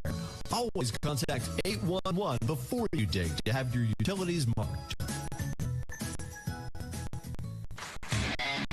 And back at Dr. Nat Sugarman Field for your OEB Law Game of the Week Senior Night still going on here at Kingston. And if you look out there, Coach Gibson, quite a bit of seniors on this Kingston team. A lot. And, you know, that's a testament to a 3A size school. You know, they're floating around 600, or they're bigger than that, aren't they? About 800 students, 600 to 1,000. So, pretty large senior class, but what a beautiful view out there. This big K out in the middle of the field that's painted. This is just a beautiful atmosphere. Yeah, I know we showed that when we came in, that big patriotic look. The end zone's checkered in red, white, and blue, as today is, of course, September 11th. I know you know where you were when September 11th happened. I know where I was when September 11th happened. It was a big day in our country's history, and so Kingston going all out for September 11th with the field painting. The numbers are red, white, and blue. You'll get a great look at that as this game goes on as well, but wonderful field out here at Roane County High School. That K in the center. It's beautiful.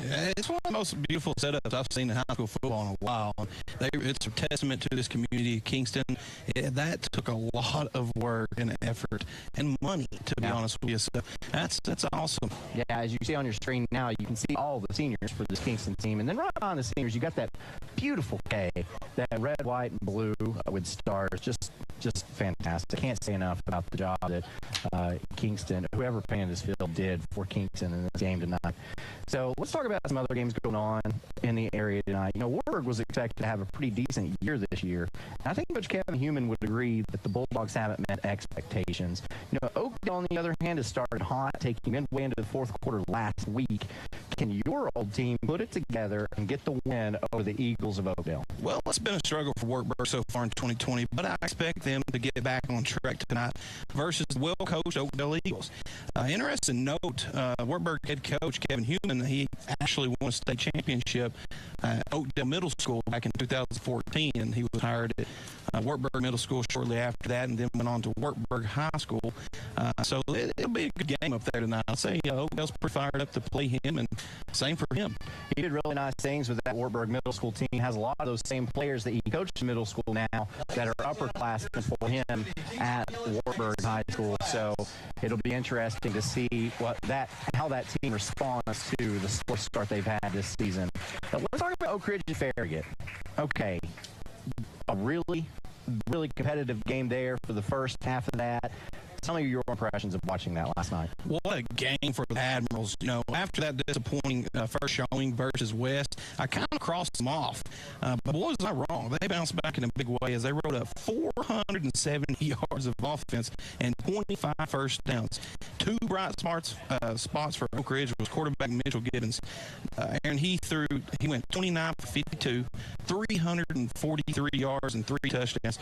And then their freshman wide receiver, Brandon Hayward, he had 5 catches for 109 yards. So they're building something special, though. It's just going to take a little time. Yeah, let's look at some of the other games of interest tonight around the area. It's a really good night for high school football. You've got Midway at Cosby, Monterey at Harriman.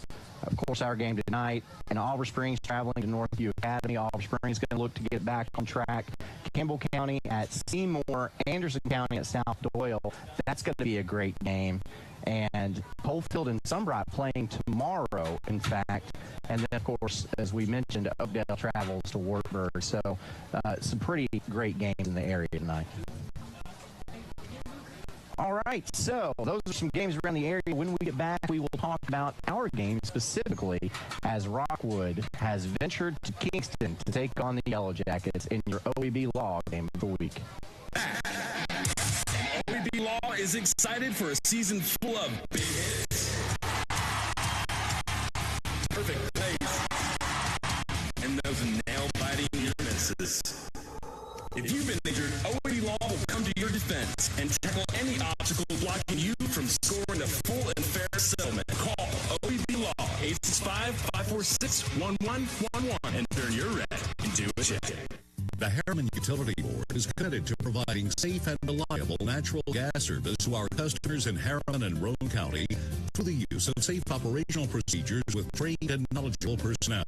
An odorant is added to natural gas and maintained to a certain level so that in the event of a gas leak, it can be easily detected. If you smell or suspect a natural gas leak, please call the Harriman Utility Board at 882-3242.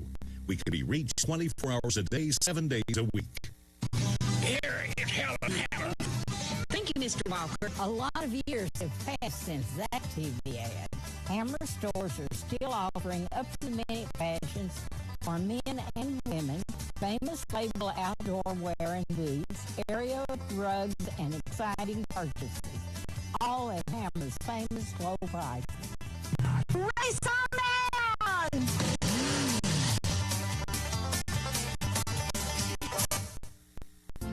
Planning a funeral can be difficult at best, but it can be a lot easier if you work with people who care. That's Davis Funeral Home in Harriman and Wartburg. Davis Funeral Home gives attention to every detail, ensuring your loved ones will be remembered with honor and integrity. Davis Funeral Home works very hard to give you the most professional service possible. Davis Funeral Homes, Morgan Avenue in Harriman and Old Mill Road in Wartburg. Davis Funeral Homes, people who care. And back at Kingston High School for your OEB Law Game of the Week. And here's the site that I have missed. A Roane County band is playing pregame. We've not seen a lot of that so far this season, but always good to see that, isn't it, Coach? Oh, absolutely. It's just a great sight, especially on 9/11. Have this patriotic band out here on this patriotic scene tonight, so it's outstanding. It is.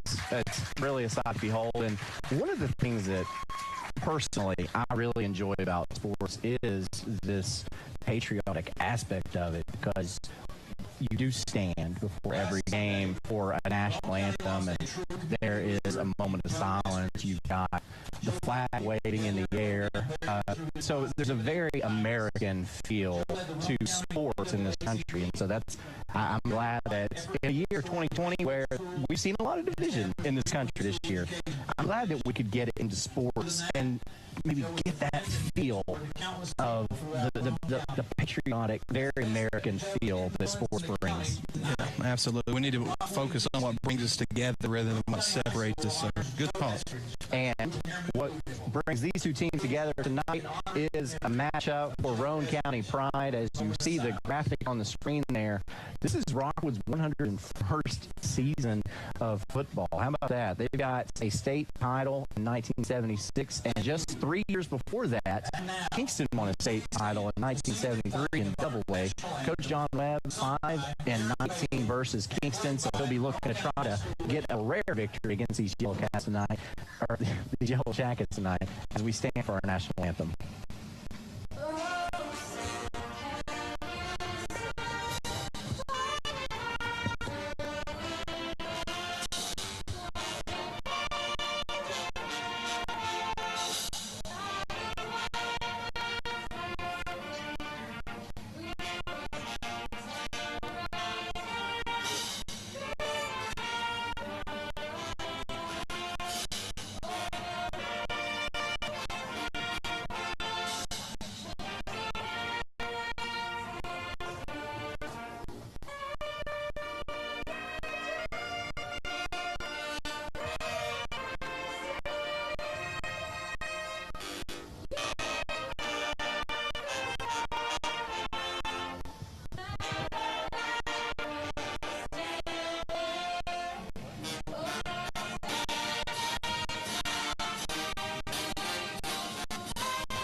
Wonderful performance of our national anthem on September 11th. Thank you. As we get ready for tonight's matchup, I guess people probably heard you say that. You got to see an old friend. Yeah, running into Larry Davis, my old high school football coach, who's now an assistant here at Rockwood. Can't get away from the game. He needs some retirement there, but hey, he's sticking close. That's a guy that has a lot of time invested in football, for sure. So, back to tonight's matchup. So, on our featured game, it's Kingston, it's Rockwood. You know, Kingston's looked impressive so far this season. Coach Banky's team opened with a win over Harriman, had 2 weeks off for COVID-19, came back strong last week, knocking off Austin East 35-14. And Rockwood's kind of been hit or miss. The Tigers needed a 2-point conversion in overtime to beat Midway in week 1. Looked very mediocre in a week 2 loss to Sweetwater, but came back with fury last week, dominating Oliver Springs 35-8. Are both of these teams in stride now? Well, it sure seems that way, as both teams are coming off big wins last week with the help of some playmakers. And Rockwood's number 1, Jaden Hannibal, who amassed 4 touchdowns versus Oliver Springs. And Kingston's number, I think, 51, Mason Hatfield, who had 11 tackles, 5 tackles for loss, 1 quarterback sack versus AE. So these guys stepped up in a big way and secured a win. And how about that win over AE? That was a region win that gets Kingston just one step closer in this crazy season to another playoff berth. That let everyone know that Kingston's legit. Yeah. As you see the Region 2 3A standings there, you've got Alcoa, Gatlinburg-Pittman, and then Kingston. And traditionally, Kingston has been better than Pigeon Forge, Sky High, Northview Academy, but not as good as Austin East. Getting that win against Austin East just propels them one step closer, like I said, to a playoff berth this early in the season. It really does, and Alcoa is obviously in the forefront of that. But what a big game tonight for them versus Maryville. But you're absolutely right. Kingston traditionally is used to being number 1 in this region way back in the day, and Coach Pankey's come back in here trying to turn this program around, and so far he's done a pretty good job, and it stands a pretty good record versus Rockwood as well. And speaking of that, you know, Rockwood's not won this game since 2013, and that was the only win for the Tigers in this decade. So, in the series in this decade, I should say. You know, Kingston's a bigger school, so that's expected a little bit, but how much of a streak like that, how much does that play into the minds of the kids in this game tonight? It does take an effect. I don't care what anyone says. But this is a bunch of Tigers that's dramatically improved since we last watched them compete. So this is going to be a great matchup. All right, so you've seen both of these teams play, so you kind of know their strengths or weaknesses. Not only that, but it's Coach Mankey. We generally know what he's going to do versus Coach Webb. We generally know what Coach Webb is going to do. What are the keys for these teams tonight? Well, for Rockwood, they have got to make every drive count on offense, control time of possession, and play disciplined defense. And for Kingston, they have got to limit mistakes, play clean football, force Rockwood to be uncomfortable by playing behind the chains. If they do that, it's going to be a tough matchup here. We're so excited for this game tonight, and we're so excited to have OAB Law on board with us again. They'll do absolutely everything they can in order to help people no matter what their situation is. Personal injury, low-cost agreed divorce, workers' compensation, criminal defense, wills, medical malpractice, nursing home neglect, bad drug or medical devices.